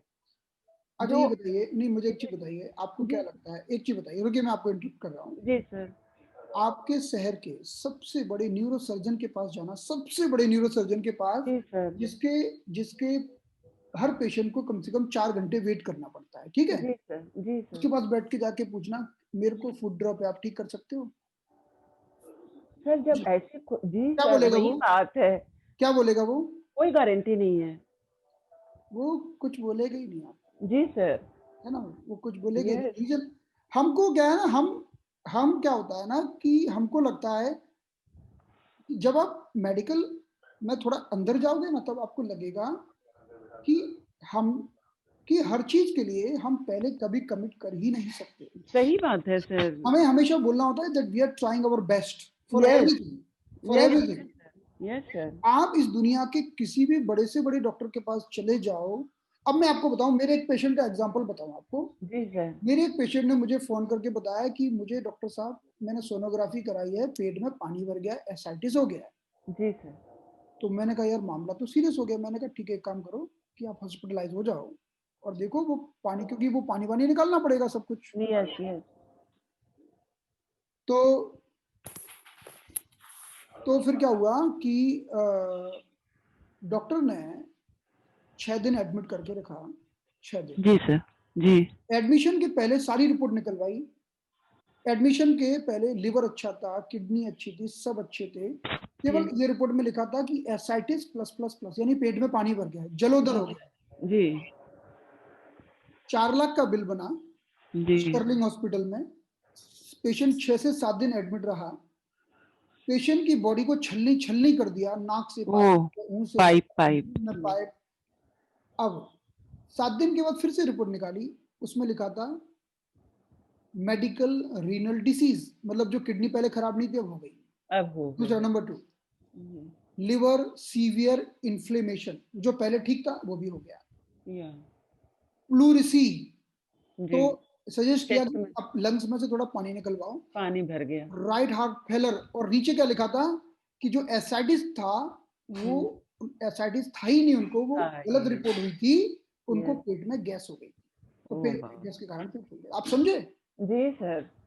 लेकिन वो एक लोगों का जो क्वेश्चन करने का तरीका सर होता है कभी कभी कि रिपोर्ट गलत हुई, सुनिए मेरी बात, रिपोर्ट गलत हुई, सोनोग्राफी वाले सेंटर ने एसाइटिस बोला, पेशेंट ने फोन किया, मैंने कहा एसाइटिस है, सीरियस इशू है, please go to the hospital, consult doctor. पेट में गैस थी, ये भगवान, अब पता चला कि पेट में गैस को तो हम ठीक कर ही लेते, कैसे भी कर लेते ठीक, एक दिन में नहीं करते, 15 दिन में कर लेते ठीक जी सर। तो अब क्या हुआ, अब वो पेशेंट आया, अब हमने क्या किया, पॉइंट चालू किए, तो सबसे पहले तो हमने उसकी किडनी के पॉइंट दिए, हमने लिवर के पॉइंट दिए, 20 दिन में ठीक हो गए, वापस किडनी ठीक हो गई, लिवर, क्योंकि नई थी। गैस साफ कर दी क्या? अभी एक्यूट था उनका, क्रॉनिक नहीं हुआ था। तो अगर वो चीज क्रॉनिक हो जाती ना तो हम हो सकता है पार्शियल ठीक। तो आप ये बताओ, इतने बड़े हॉस्पिटल में गए और क्या करके आए, वो बिगड़ के आए ना। हम तो कुछ अच्छा ही कर रहे हैं ना। तो आप हमें कभी ऐसा मत सोचो कि यार हम इसको पूरा ठीक नहीं कर पा रहे। आपने किसी पेशेंट को अगर 40 to 70% भी ठीक कर दिया, आप उसके लिए अपने आप को ब्लेस्ड समझिए। 100% भी ठीक होंगे लोग, ऐसा नहीं है। लेकिन अब लोग, अब जैसे मैं देखो, आप बोलोगे, फोन करते लोग, उसको कैंसर है 4th स्टेज का, प्लीज कुछ बताओ ना कि वो ठीक हो जाए। अब मैं कौन सा पॉइंट बता दूं ऐसा कि जिससे कैंसर ठीक हो जाए 4थी अवस्था का। तो वो होता क्या है ना कि हम सब कोशिशें करते हैं, अपनी ट्राई करते हैं, पेशेंट का खर्चा कम होता है। दूसरा, पेशेंट की बॉडी में कुछ उल्टा पुल्टा हम नहीं करते हैं, कुछ अच्छा ही करते हैं। और अगर हम ढंग से सीख जाएं सारी चीजों को तो हम बेहतर ही करेंगे, हम उसको किडनी की बीमारी नहीं देंगे। तो ये बात होती है कि मैं जिस पेशेंट की बात कर रहा हूँ, मैं हॉस्पिटल गया, मैंने डॉक्टर से पूछा, डॉक्टर साहब मैं क्या कुछ निडल लगा सकता हूँ? तो ये घर का ट्रीटमेंट बाद में करना, क्या था घर का ट्रीटमेंट? यस सर, घर का ट्रीटमेंट। मैंने कहा ठीक है डॉक्टर साहब, कोई बात नहीं, आप डिस्चार्ज करिए, उसके बाद हम करेंगे। फिर मैंने क्यों नहीं किया हॉस्पिटल में, कुछ उल्टा हो गया ना तो डॉक्टर हमारे सिर पर डाल देंगे। उन्होंने किया था, इसलिए हो गया, ब्लेम करना इजी होता है। ठीक हो गया। मैंने पेशेंट को आते ही बोला हॉस्पिटल का नाम भी मत लेना। उसने बोला तो डॉक्टर ने 7 दिन के बाद आना, फिर 10 दिन के बाद आना, जरूरत ही नहीं पड़ी उसको, है ना। लंग से निकालना पड़ेगा फ्लूइड, है ना। यस सर, पॉइंट है हमारे पास, है ना। हमने और ये भी बोल दिया पेशेंट को कि जरूरत पड़ेगी तो चले जाना, हम कोशिश कर रहे हैं, देख लेते हैं। बात ये होती है ना कि हम सब लोग अगर ऐसा तो नहीं कर रहे हैं, हमारे पास कोई पेशेंट घुटने का दर्द लेके आया और हमने उसकी किडनी खराब कर दी। हम ऐसा तो नहीं कर रहे ना। नहीं, कुछ नहीं, हम कुछ अच्छे ही कर रहे हैं ना। तो अपने आपको, और दूसरी बात कि कितने बड़े डॉक्टर के पास चले जाओ, वो अपने दिमाग से सोचता ही नहीं है, वो हर चीज की रिपोर्ट कराता है। टेस्ट होते हैं। बड़े डॉक्टर का मतलब ये है कि उसको ये पता है कि कौन सी बीमारी में कौन सी रिपोर्ट करानी है। आपने कहा छाती में दर्द है, सीटी स्कैन करा लो। आपने कहा सिर में दर्द है, एमआरआई करा लो, सीटी स्कैन करा लो। आपने कहा चेस्ट पेन हो रहा है, ठीक है, ईसीजी करवा लो, इको करवा लो। तो अपने दिमाग से कोई कुछ करते ही नहीं, टेस्ट के बेस पे चलते हैं। तो हम तो थोड़ा दिमाग लगाते हैं ना अपना। भाई ठंडी लग रही है, यांग डेफिशिएंसी हो गई है, थोड़ा तो दिमाग लगाते हैं जरूर। गला सूख रहा है, फीवरिश लग रहा है शाम को, ये डेफिशिएंसी हो गई। तो हम कुछ तो अच्छा कर रहे हैं, उस चीज को और नॉलेज को और बढ़ाइए, तो हम ऐसे पेशेंट को ठीक करेंगे। अब एक पेशेंट का उदाहरण और समझ लो आप। एक पेशेंट को हॉस्पिटलाइज किया, उसको सुनाई देना बंद हो गया इमीडिएटली कान से, और इम्बैलेंस। अब हॉस्पिटलाइज किया, पेशेंट ने मुझे फोन करके बुलाया, बहुत रिक्वेस्ट की, मेरा मन नहीं हुआ जाने का, लेकिन मैं चला गया। फिर मैंने उसको SI3 पर एक निडल लगाई, और उन्होंने बोल दिया, मैंने कहा भैया किसी को बोलना नहीं कि मैं डॉक्टर हूँ, बोल देना कि मैं इनका भाई हूँ। तो बोल दिया भाई। तो डॉक्टर साहब आए तो मैंने निडल निकाल दी। अच्छा, अब क्या हुआ कि डॉक्टर साहब बोल के चले गए, अब एक काम करो, इनका एक MRI करवा लो। तो अभी तो किया डॉक्टर साहब 2 दिन पहले, क्रॉस MRI करवा लो। क्रॉस MRI, है ना। हालांकि पहले और दूसरा दोनों में सब कुछ एक ही निकला। उसको सुनाई देना बंद हुआ, क्योंकि इंटरनल ईयर में जो लिक्विड होता है ना, वो बैलेंस बनाता है, वो गड़बड़ हो गया था। तो वो स्मॉल इंटेस्टाइन मेरिडियन कान पे जाके खत्म होता है, कल मैंने आपको बताया था, ऐसा जी सर। तो किसी भी मेरिडियन का तीसरे नंबर का पॉइंट लगाते तो पूरा मेरिडियन बैलेंस हो जाता। SI3 पे एक निडल लगाई और घुमाते रहे थोड़े आधा मिनट तक। फिर उसको मैंने उसको नाम बोला, आरती जी। हाँ, सुनाई देने लगा। हाँ। उनके हस्बैंड ने क्या बोला, चलो अभी लेके चलते हैं घर। मैंने कहा नहीं, इनको हॉस्पिटल रखो, जब वो चलने लायक हो जाना थोड़ी सी तब तक रखो, क्योंकि आप मेरे क्लिनिक में लेके आओ, इतना तो होना चाहिए ना, है ना। जी। तो क्या होता है कि फिर 3 दिन में पेशेंट आ गया। हमने उसको क्या पॉइंट दिए, हमने जो पॉइंट दिए ना, हमने क्या क्या पॉइंट दिए जो कान के लिए रिकमेंडेड है, वो सारे पॉइंट दिए हैं। मास्टर टूम के 3 पॉइंट लगाए हैं, लेग रैपिड हॉर्सेस, SI3 लगाया है, ट्रिपल वॉर्मर 3 लगाया है। और आज की ये कंडीशन है कि वो लेडी 90% सुन रही है, 90% सुन रही है ना। बढ़िया हो गया जी सर। तो ऐसा होता है, ऐसा हो रहा है। नहीं, लोग इस तरह से सामने से सर क्वेश्चन करेंगे, लगेगा कि मीन्स यदि वो आए हैं तो मतलब हम तो अपना एबिलिटी लेते ही हैं, लेकिन वो एकदम जी। हमारे पास 2 तरह के पेशेंट आते हैं जी। जैसे एक पेशेंट मेरे पास अभी आ रहा है, वो यहाँ का एक मार्केट है सब्जी का, उसमें वो सब्जियां बेचता है, वो है ना। जी सर। अब वो आता है, अब हम चार्ज तो उससे भी लेते हैं, बाकी सबसे भी लेते हैं, उससे भी लेते हैं। उसको बहुत ही एडवांस्ड स्टेज का लंबर स्पॉन्डिलोलिस्थेसिस है, डॉक्टर ने सर्जरी बोला है और लाखों का खर्चा बोला है। जी। उस व्यक्ति का हीमोग्लोबिन 6.5 है, 6.5 हीमोग्लोबिन है। जी। कम है ना। जी बिल्कुल। मैंने उसको बोला कि भाई ऐसी बीमारी को ठीक करने में मुझे 45 डेज लगेंगे, अगर आप आ सकते हो इतने दिन तो आना, नहीं तो क्यों अपना एक पैसा भी खराब करना। पहले दिन बोल दिया मैंने उसको। तो एक दिन ट्रीटमेंट दिया, दूसरे दिन आके बोलते डॉक्टर साहब ठीक, कुछ फर्क ही नहीं पड़ा। एक दिन के बाद ही, अगले दिन ही सारे पेशेंट बैठे, डॉक्टर साहब मुझे तो आपके कल ट्रीटमेंट से कुछ फर्क ही नहीं पड़ा। अच्छा। तीसरे दिन फिर हमने उसको एक दिन का ब्रेक दिया, डॉक्टर साहब आपकी ट्रीटमेंट मेरे पर नहीं लग रहा, अभी आज तीसरा दिन, अभी तीसरे दिन का ट्रीटमेंट बाकी है ना। मैंने कहा अच्छा, उस दिन गए तो आपको नींद नहीं आई? नहीं, उसी दिन अकेला नींद आई, लेकिन कल नहीं आई। जी सर। तो क्या होता है ना, कई लोग ऐसे होते हैं ना कि मेरे मन में तो ऐसा आया कि मैं उसको अकेले बुलाऊं, उसको 2 दिन के पैसे भी वापस दे दूं, घर पे ही रहे, है ना। हाँ, लेकिन सारे पेशेंट के सामने इस तरह से बात करना, अगर करना है जी, तो 45 दिन का संकल्प ले कि करेगा जी। फिर 20 दिन तक तो मुंह भी मत खोलना, है ना, प्यार से बोलना पड़ेगा, रीड होकर नहीं बोल सकते, है ना। 20 दिन तक मुंह मत खोलना, तो भैया तू आ, तो फिर बताना कि क्या फायदा हुआ। तो घर पे रहे, मैं दवाई लिख के देता हूँ आयुर्वेद की, डाइट चार्ट देता हूँ, कुछ प्रॉब्लम हो तो फोन करना। होता क्या है ना कि पेशेंट भी अलग अलग तरह के होते हैं। Yes sir. तो अभी तो इस तरह के होते हैं, तो उनके हम तो गूगल वाले पेशेंट्स अरे हमारी एक फ्रेंड है, उन्होंने अपने क्लिनिक में लिखा है, leave your footwear and Google knowledge outside. बढ़िया सर, बढ़िया है सर, बहुत बढ़िया लगा मुझे। Point to be noted.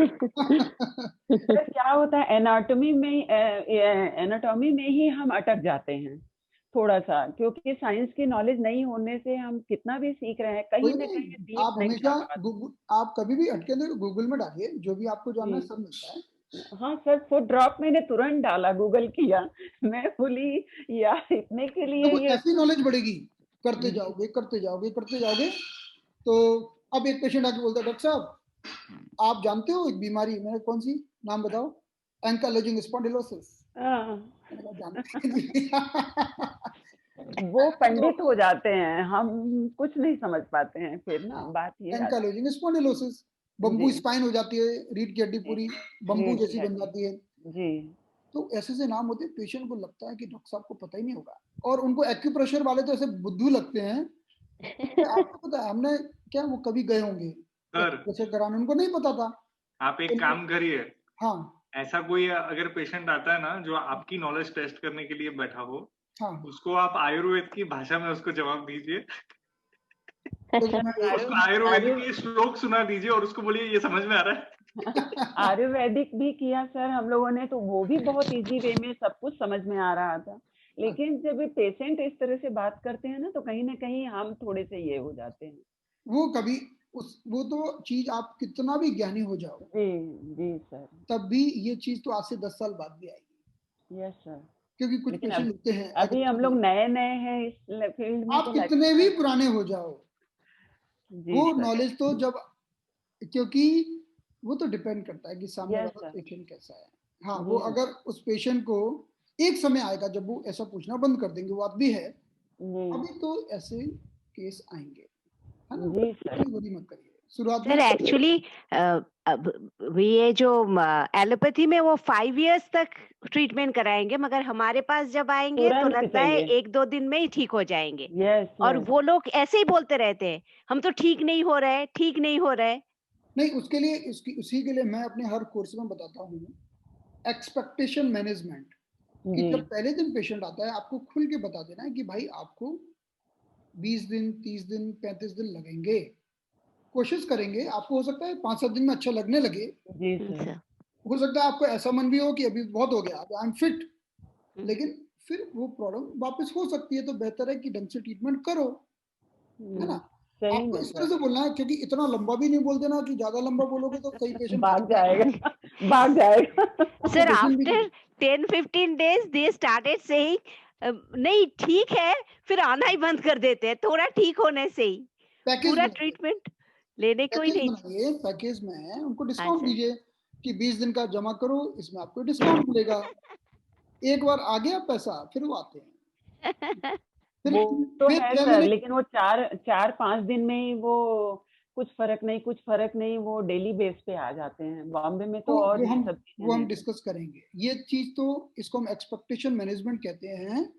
इस चीज के बारे में हम एक क्लास लेने वाले हैं। सर बॉम्बे में तो एक प्रेशर को और नहीं जल्दी आगे आने देते हैं। हम लोग कोशिश नहीं, ऐसा बिल्कुल मत सोचिएगा जी, तुरंत उसका रिजल्ट चाहिए। मुंबई में देखो हर जगह कि मुझे क्या हुआ, एक जगह से फोन आया, डॉक्टर साहब यहाँ तो एक्यूप्रेशर का बिल्कुल स्कोप नहीं है ना? उसी जगह से मेरे दूसरे स्टूडेंट का फोन आया, डॉक्टर साहब मैं तो एक ट्रीटमेंट के 2000 रुपए लेती हूँ।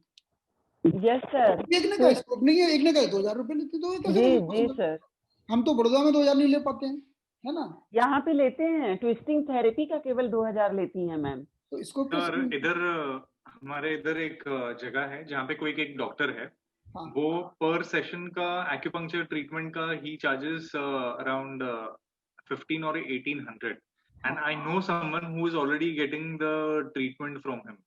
तो ऐसा नहीं है, because today people are more aware that rather than popping in pills, it is better to get the alternative therapy done, क्योंकि ऑल्टरनेटिव मेडिसिन, ऑल्टरनेटिव थेरेपीज की वैल्यू जो पहले नहीं थी, वो अवेयरनेस थोड़ी बढ़ रही है, अवेयरनेस आ गया अभी because of lockdown only.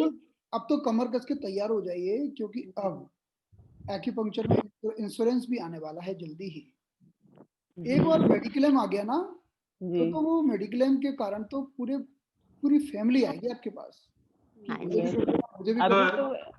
Just sharing this information that जो एक्यूपंक्चर काउंसिल जो फॉर्मेशन का जो हुआ था ना, तो उनके ही एक जो कमिटी मेंबर्स से एक बार मेरी मुलाकात हुई थी, तो उन्होंने मुझे ये चीज बताई थी कि जब मेडिकल एसोसिएशन के पास ये लोग गए थे कि एक्यूपंक्चर, तो वो लोग ने तो स्ट्रेट अवे रिफ्यूज कर दिया था कि आप लोग एनाटॉमी एंड फिजियोलॉजी का आपका कोई हैवी बेस है नहीं। तो इन्होंने स्ट्रेट अवे बोल दिया कि अगर आप 256 आवर्स का बोल रहे हैं, हम 546 आवर्स का कर देंगे, लेकिन प्रोड्यूस करना ही है कैसे भी करके। And in Bombay with the help of doctor Bairam जी, उन्होंने मुझे बताया था कि with his name is much more renowned, और पार्लियामेंट में जब पास होना था ये बिल, जैसे ही डॉक्टर बैरम जी का पता चला कि भाई his acupuncture is being has to be considered, तो immediately वो पास हो गया था और एक्यूपंक्चर को ये महाराष्ट्र मिल गया, कंसिडर कर लिया। और फॉर नेशनल लेवल के लिए there is a rule ke you 4 states, minimum 4 states has to come forward in order to get it on the national level, so that they could take it forward for NEET examination. तो वो चीज को NEET में भी introduce करने के लिए ये लोग की फुल फोर्स चालू है अभी भी। वो होने ही वाला है आगे चल के। तो आज वो लोग लकी हैं जिनको मिल रहा है रजिस्ट्रेशन, और इंश्योरेंस भी हो जाएगा।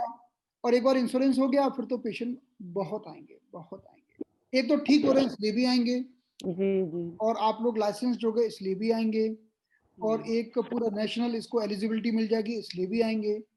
तो अब तो आप लोग सभी लोग बहुत बिजी होने वाले हैं। आपको भी नहीं पता आज से आने वाले कुछ वर्षों के बाद आपको टाइम नहीं मिलेगा, क्योंकि लोग हमको ढूंढ रहे हैं। सर खाली एक्यूप्रेशर में कि एक्यूपंक्चर में या एक्यूप्रेशर में भी? ऑल्टरनेटिव थेरेपी दोनों एक ही चीज है।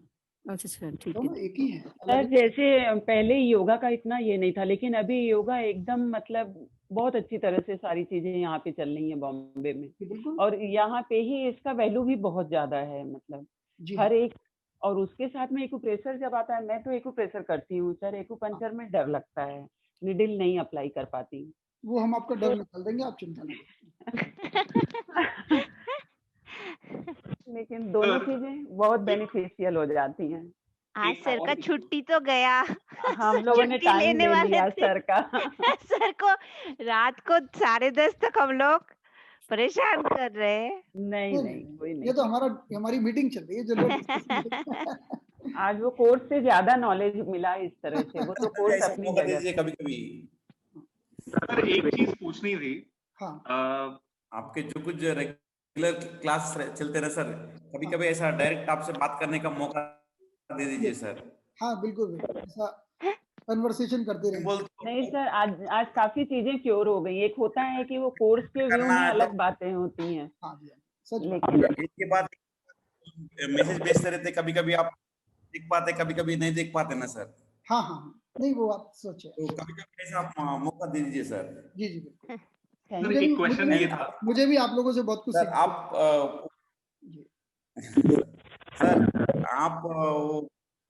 बोल रहे थे ना सर, जो बंदा करता है he will be solving many problems, लेकिन वही बंदा जब is doing advanced courses तो भी जब पहला जितना जोश रहता बाद में नहीं रहता, वही सर। नहीं जोश नहीं बोला मैंने, जोश नहीं बोला मैंने बोला कि पहले तो अगर अब मैं जोश वाली बात बोलता हूँ, पहले व्यक्ति बेहोश होता है जी, थोड़ा सा सीख लिया ना, उसको लगता है मुझे तो सब आता है। ऐसा हर जगह होता है, हर फील्ड में होता है, एक्यूप्रेशर में भी होता है। लेकिन वो जब और सीखता है ना, तब उसको लगता है यार ये तो इतना विशाल है, मुझे तो कुछ भी नहीं आता। और वो कितना भी सीख ले, किताबें पढ़ डाले, कितना भी सीख ले, कभी कोई व्यक्ति अपने आप को महारथी नहीं बोल सकता, क्योंकि ये साइंस इतना बड़ा है, अनलिमिटेड साइंस है। और वो फीलिंग अच्छी भी है, क्योंकि उस फीलिंग के कारण वो लगातार रहता है कि आई हैव टू ग्रो, मुझे और समझना है और सीखना है ना। और सीखने के लिए ऐसा नहीं कि कोर्स ही करना है, जैसे हम आपस में इंटरेक्शन करके भी तो सीखते हैं। वो फीलिंग होना जरूरी है। एक बार अगर ये आ गया ना यार मुझे तो सब आता है, मुझे कुछ सीखने की जरूरत नहीं है, तो वो ईगो की फीलिंग ठीक नहीं होती है। फिर हमारा ढक्कन बंद होनी चाहिए, ढक्कन बंद हो जाता है, फिर चीज गिरती नहीं है। ऐसा सर मुझे पूछना था, इसके लिए कोई रिकॉग्नाइज्ड वो है क्या कि यहाँ से सीखने पे ही वैल्यू है इस कोर्स की, ऐसा कुछ? अभी जो इंडिया देखिए महाराष्ट्र में जो एग्जाम हो जाएगा और उसके बाद 4 स्टेट्स का जब कंप्लीशन हो जाएगा, फिर पूरे भारतवर्ष में जो गवर्नमेंट के जो कोर्स जो भी एग्जाम्स होंगे, वो सर्टिफिकेट यूनिवर्सल होगा पूरे भारत का। बाकी जब तक अलग अलग जगह एग्जाम हुआ नहीं है, जैसे अभी मुंबई के अलावा बाकी जगह नहीं हुआ, तो कोई प्रॉब्लम नहीं है अभी। अब एक बार महाराष्ट्र में एग्जाम हो गया ना, फिर लोग अगर कोई व्यक्ति जिसके पास वहां का लाइसेंस नहीं है एक्यूपंक्चर का, तो फिर वो लोग पूछेंगे कि आपका लाइसेंस कहाँ है ना। तो वो लोग आंदोलन भी नहीं कर पाएंगे। आंदोलन करने के लिए सारे लोग होना चाहिए एक साथ। अब तो बहुत सारे लोगों ने ऑलरेडी रजिस्ट्रेशन ले लिया है, तो वो आंदोलन करेंगे नहीं। तो तो धीरे धीरे जब पूरे भारत में हो जाएगा तो वो जो लाइसेंस होगा वो रियल लाइसेंस होगा। और अगर आपके पास कितने भी लाइसेंस हो, जब आपके स्टेट में गवर्नमेंट का एग्जाम होगा तो आपको वो देना ही पड़ेगा, देना पड़ेगा। वो मैंडेटरी है जी। आप उसको ऐसा नहीं बोल सकते नहीं नहीं मैंने तो कहीं से एक कोर्स किया है वो है मेरे पास, नहीं, ये तो गवर्नमेंट का है, ये मैंडेटरी है, ये आपको करना ही पड़ेगा। अभी सिर्फ महाराष्ट्र के लिए है, तो बाकी लोगों को चिंता की कोई जरूरत नहीं है। तो सर हम भी महाराष्ट्र से कर सकते हैं फिर, जैसे हम गुड़गांव में रहते हैं? आप तो गुड़गांव में प्रैक्टिस करेंगे तो महाराष्ट्र की करने की क्या जरूरत है आपको? नहीं, जैसे सर तो बहुत से लोगों ने फॉर्म भरा है ना, अब भर दिया तो ठीक है कर लो, लेकिन जब गुड़गांव में रहते हो तो आगे चल के आपको वहीं का लाइसेंस लेना होगा, क्योंकि महाराष्ट्र का जो लाइसेंस है वो सिर्फ महाराष्ट्र में वैलिड है, वो आउट ऑफ महाराष्ट्र वैलिड नहीं है। लोग कर रहे हैं, लोगों को क्या फीलिंग है, चलो कहीं का तो है, ये इस फीलिंग से लोग कर रहे हैं।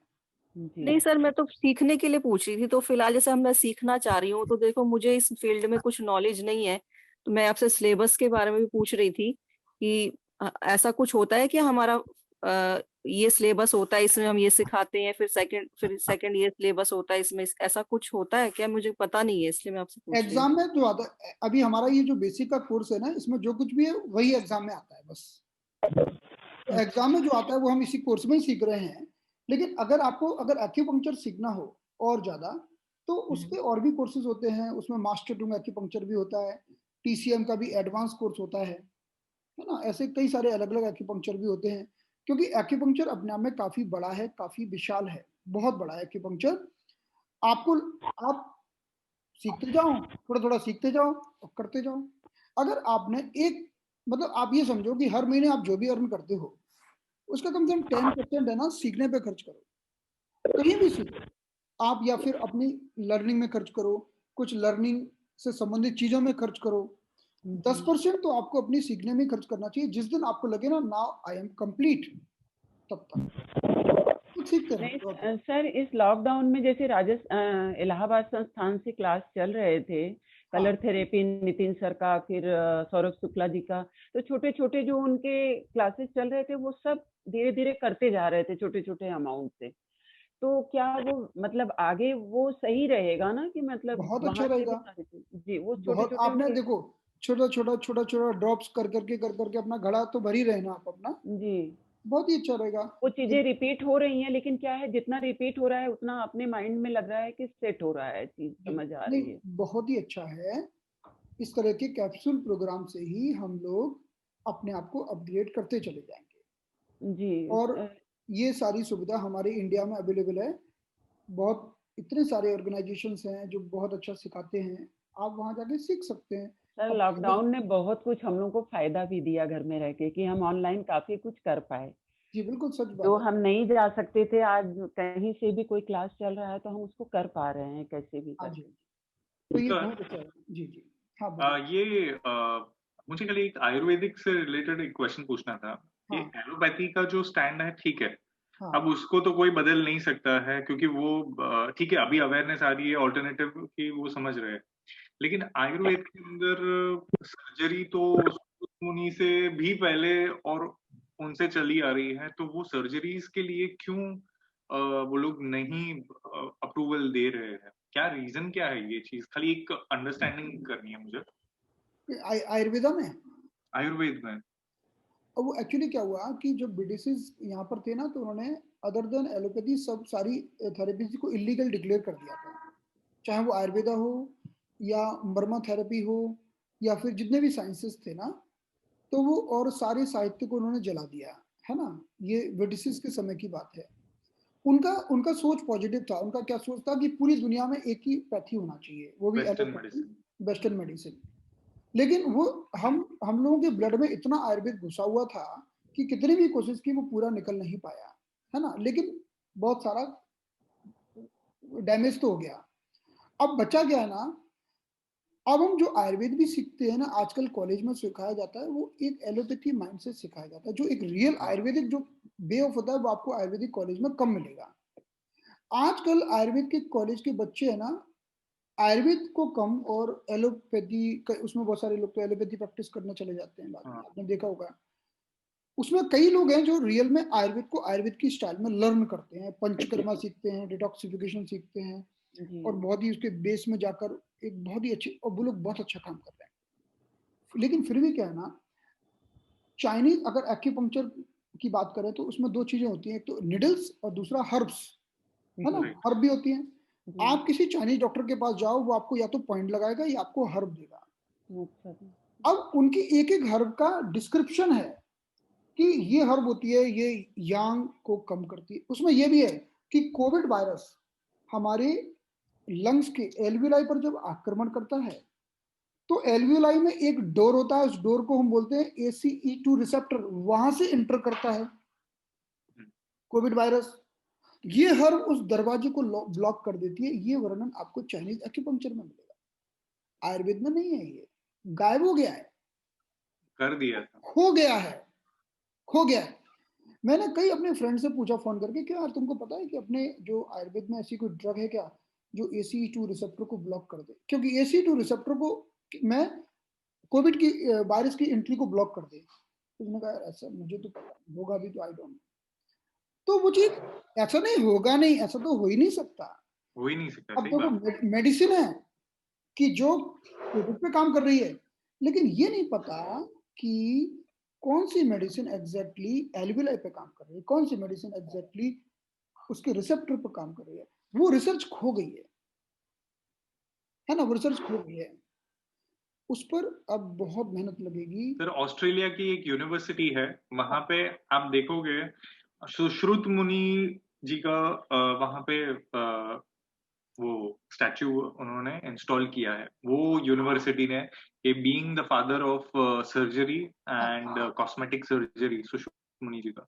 आप गूगल भी करेंगे तो भी आपको मिल जाएगा। वही चीज अगर इंडिया में अगर इस चीज को पुश करना है, अभी जैसे कि कोरोनिल टैबलेट थी, जो भी हो, तो कोरोनिल टैबलेट को इंट्रोड्यूस करने के लिए ऑब्स्टेकल क्रिएट करने के लिए सबसे पहले जो आयुष मिनिस्ट्री अपलिफ्टमेंट करना चाहिए, वही चीज ऑब्स्टेकल क्रिएट करने पहले आगे।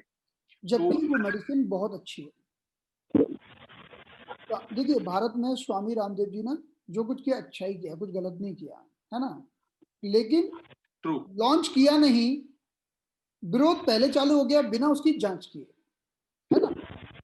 तो क्या होता है कि मैं आपको बता रहा हूं कि मैंने तो, आप किसी भी बच्चे को स्वर्ण वसंत मालती, सितोप्लादियो, प्रवाल पिष्टी खिला दो ना लगातार 1 महीना, तो उसको सर्दी खांसी होना बंद हो जाता है। ये बिल्कुल फिक्स है। स्वर्ण वसंत मालती 1 ग्राम ले लो, सितोप्लादी उसमें 20 ग्राम डाल दो, 10 ग्राम प्रवाल पिष्टी मिलाकर एक पाउडर बना दो, उसको हनी के साथ छिटाओ। तो कई बच्चे ऐसे होते हैं जिनको हमेशा सर्दी बनी रहती है, उनको सर्दी होना बंद हो जाती है। कैसे बंद सर ये नाम फिर से बता दीजिए सर, मेरे बेटे को हमेशा सर्दी रहती है, 24 ईयर हाँ, का है। तो अब ये सारी दवाइयां वहां मिल जाती है पतंजलि में। स्वर्ण वसंत मालती 1 ग्राम, वो हम इम्यूनो मॉड्यूलेटर है, हमारी इम्यूनिटी को बढ़ाती है। 1 ग्राम। सितोप्लादी चूर्ण 20 ग्राम और प्रवाल पिष्टी 10 ग्राम। प्रवाल पिष्टी 10 ग्राम और तीनों को मिलाकर, छोटा बच्चा है तो आधा चम्मच 2 बार हनी में चटा 24 ईयर का है सर। हाँ, तो 1 टीस्पून। तो ये मैं कहना चाहता हूँ, जो कोरोनिल दवा है ना, उसके मैंने खुद इंग्रेडिएंट देखे थे, बहुत जबरदस्त इंग्रेडिएंट है। मेरे बाजू में ही एक जन को हो गया था, सिम्टम्स आ गए थे, उन्होंने इमीडिएटली कोरोनिल टैबलेट वो लोग ने स्टार्ट कर दी थी, विद इन अ वीक एकदम नॉर्मलाइज हो गया था। तो ही गए सर वो फर्स्ट नाम फिर से बोल दीजिए, स्वर्ण क्या नाम? स्वर्ण वसंत मालती। ओके, स्वर्ण। अब क्या होता है कि नेगेटिव पब्लिसिटी की तो लोगों के दिमाग में नेगेटिव इंपैक्ट होगा, तो कोई लेगा नहीं, कई लोग ऐसे हो जाएंगे ना। लेकिन तो क्या आज की क्लास को यहाँ पर समाप्त करें? Will we get this recording? Thank you sir. मिलेगी ना सर? हाँ सर, बहुत इन्फॉर्मेटिव थी इसके लिए। Thank you sir, good night. Thank you sir, good night. Thank you sir. Thank you sir, good night. Thank you so much.